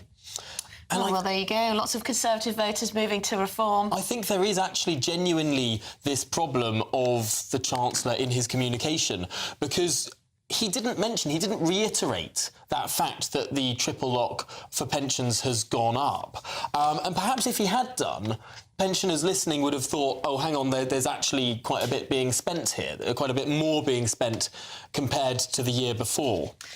I see, though, lots of people still emailing in about how they're not doing too well on the state pension, and that they lose quite a bit of money with all the various taxes as well, and you lose various allowances. You know, it's complicated. Depends on your very particular situation. This is the complexity of our pensions and tax system. Perhaps what made it a little bit all too complicated and bewildering is a couple of people have written in, watching the budget was like watching little children at a playground, says Annette, and David says, I had to put subtitles on and mute the sound to drown out all those politicians from the opposition benches continually shouting. Yes, and wasn't there a lot of that? Wes Streeting got a bit of a telling off, didn't he? Because he was shouting a little bit too loudly. Humbled, you said. Perhaps a little bit. But one of the other things that the Chancellor mentioned in the spring budget included the freezing of fuel duty for a further 12 months, which could save the average motorist around £50 a year. But does it go far enough? That is the question. Let's hear now from the Executive Director of the Petrol Retailers Association, Gordon Balmer. Thank you very much for joining us, Gordon. So a saving of £50 a year, does that go very far? Well, it's something, isn't it? And the Chancellor could have put the duty back up. He's frozen it for the 14th consecutive year. So, and it is a major driver of inflation, don't forget, fuel. So I think it's a good move in the right direction, and we lobbied hard for this outcome. Yeah, it was fascinating to see that the Office for Budget Responsibility actually said choosing to keep this fuel duty frozen rather than the plans that were to raise it will reduce inflation. I think it was by 0.2% that inflation will come down by as a result of this measure. Yeah, well, when you actually think about most of our goods and services are moved in this country by road, obviously it is an inflationary pressure on prices at the shops and raw materials as well. So, you know, that's how they extrapolate those numbers. Gordon, was there anything else your association was lobbying for that you didn't find in the budget? Well, as we've documented in the press, all businesses' costs have gone up. We've got the national living wage now on us in April. We've got business rates going up, energy costs still going up. We looked at to ask the Chancellor to do something for the business rates, the highest level ever, but unfortunately he didn't mention that in the budget. Yeah, rates are a real issue, particularly how they affect online businesses versus brick and mortar premises, of course, affecting brick and mortar premises and not online businesses in the same way. I wonder, though, what the issue is with fuel duty. There is supposedly this ratchet where it's supposed to rise every year, but every year since 2010 it's been frozen. Are we all being taken for mugs? Is this all a game to the government? Could it have been that they never intended to raise this tax and every year they pretend they're going to raise it just so that at the budget they can say they've frozen it? Well, I think there is an element of politics. You're absolutely right. However, you have to remember that it is an inflationary pressure. And we do have, obviously, very volatile situations, particularly in the Middle East and also around the world with the Ukraine situation. So oil is, internationally traded commodity. And, they have to be very mindful of what could happen. And obviously, it's an important part of households' budgets. The price of fuel goes up, it hits everyone. Yeah, and it is a significant part of the price of fuel. I think it's over 50% of the price of fuel at the pump could be taken into account as tax once you include all the different taxes that go into it. Well, correct, yes, and it's not only a tax, but it's a tax on a tax as well, because don't forget 20% VAT is levied on fuel duty as well, so it's over 50%. Just as a bit of solace, I looked at the prices in Europe, and out of 14 countries, the UK is number 12 on the list in terms of being the cheapest as far as fuel is concerned. So we're doing all we can to keep it as low as possible. Well, thank you very much indeed for talking to us today. Gordon Baumer, Executive Director of the Petrol Retailers Association. A little bit of good news for motorists who so often feel unwelcome almost on our roads. Hard done by. That's the what European comparators are always the interesting ones to make. The overall growth prospects for this country were said to be faster than Italy, faster than Germany, but looking at a European context could be seen as a little parochial. After all, if you compare the price of fuel in the UK to the price of fuel in the United States of America, or you compare the rate of growth in the UK to the rate of growth in the United States of America, it's on a different level. It's much, much lower. Whereas if you compare it to some European countries, we're doing a bit better. So, Tom, shall we finish? What is your rating out of 10 for Jeremy Hunt's budget today? 6.5. 6.5.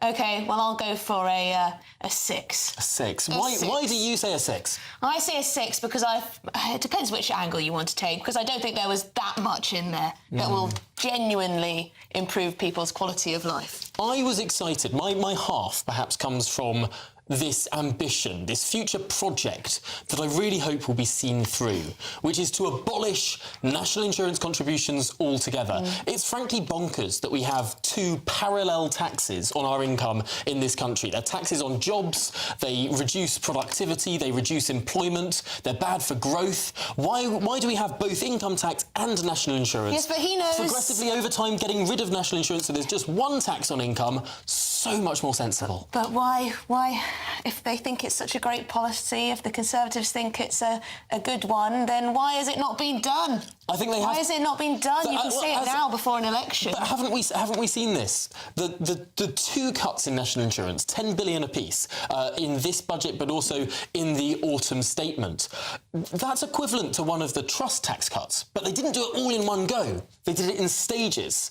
And so perhaps this stage approach to cutting taxes is something that the international markets are much more sanguine with. I wonder if we can bring in Martin Daubney, who's appeared in the studio, and see what do you think about the budget we just heard and Keir Starmer's response there? Well, we started the day with the highest taxes since World War II, and we ended the day with the highest taxes since 1948. So what's the difference? We expected a rabbit out of a hat. It felt to me a bit more like the rabbit in the headlights. Titanic tax cuts we wanted. But was he really rearranging the deck chairs on the Titanic? The emails have been coming to GB News so far, very, very underwhelmed by what's happened today. They just don't feel like it's going to cut through. A lot of disappointment among Conservative voters. We'll speak to Tory MPs, Labour MPs, Liberal Democrat MPs, manufacturing representatives, those from the housing sector, hospitalities. Are the Tories drinking in the last chance saloon? Well, yes, I haven't. I must say I haven't seen many emails coming through, although there have been some that were supportive of Jeremy Hunt, but they have been few and far between. Lots of letters of complaints and disappointment. I suppose the big point here is how much could one fiscal statement actually do to shift the dial? We had Gloria De Piero in here and she said it again and again, and it's true, it's fundamentally true. People don't feel better off than they did in 2019. Now, the government can point to COVID and the war in Europe and all of these factors that have made it that way, but fundamentally it's that Ronald Reagan question from 1984. Do you feel better off than you did 4 years ago? For him, it was a resounding yes and a landslide victory. For Rishi Sunak, it might be precisely the opposite. I think you're right, and it's all down to, is there any money left? From that note, Liam Byrne left with no money. That was a mere 900 billion in debt. Now it's 2.6 trillion. Did they even have any money in the first place to do this? And more to the point, what on earth can Labour possibly do with an empty biscuit tin? And Martin, what else are you dishing up for us on your show? It's going to be all about the budget. I was desperate to cover Donald Trump, Super Tuesday.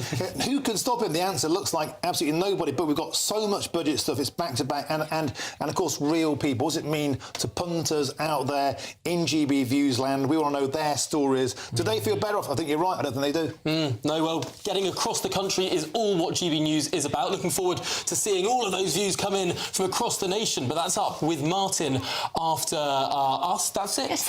We're springing into spring and giving you the chance to win the seasonal essentials. First, there's an incredible £12,345 in tax-free cash to be won, plus a spring shopping spree with £500 in shopping vouchers to spend in the store of your choice. And finally, a garden gadget package to enjoy, including a handheld games console, a portable smart speaker and a pizza oven. For your chance to win the vouchers, the treats and £12,345 in tax-free cash, text GBWIN to 84902. Text costs £2 plus one standard network rate message, or post your name and number to GB03 PO Box 8690 Derby DE1 9TT. UK only. Entrance must be 18 or over. Lines close at 5 p.m. on Friday the 29th of March. Full terms and privacy notice at gbnews.com/win. Please check the closing time if watching or listening on demand. Good luck. I'm Tom Harwood. This is GB News, Britain's news channel. Every Sunday from 11, join Michael Portillo. There will be topical discussion, looking at the week before and the week to come. So kick back and relax at 11 a.m. on Sundays on GB News with me, Michael Portillo. GB News, the People's Channel, Britain's news channel. I'm Christopher Hope. And I'm Gloria Di Piero, bringing you PMQs live here on GB News. Every Wednesday, we'll bring you live coverage of Prime Minister's questions when Rishi Sunak and Sir Keir Starmer go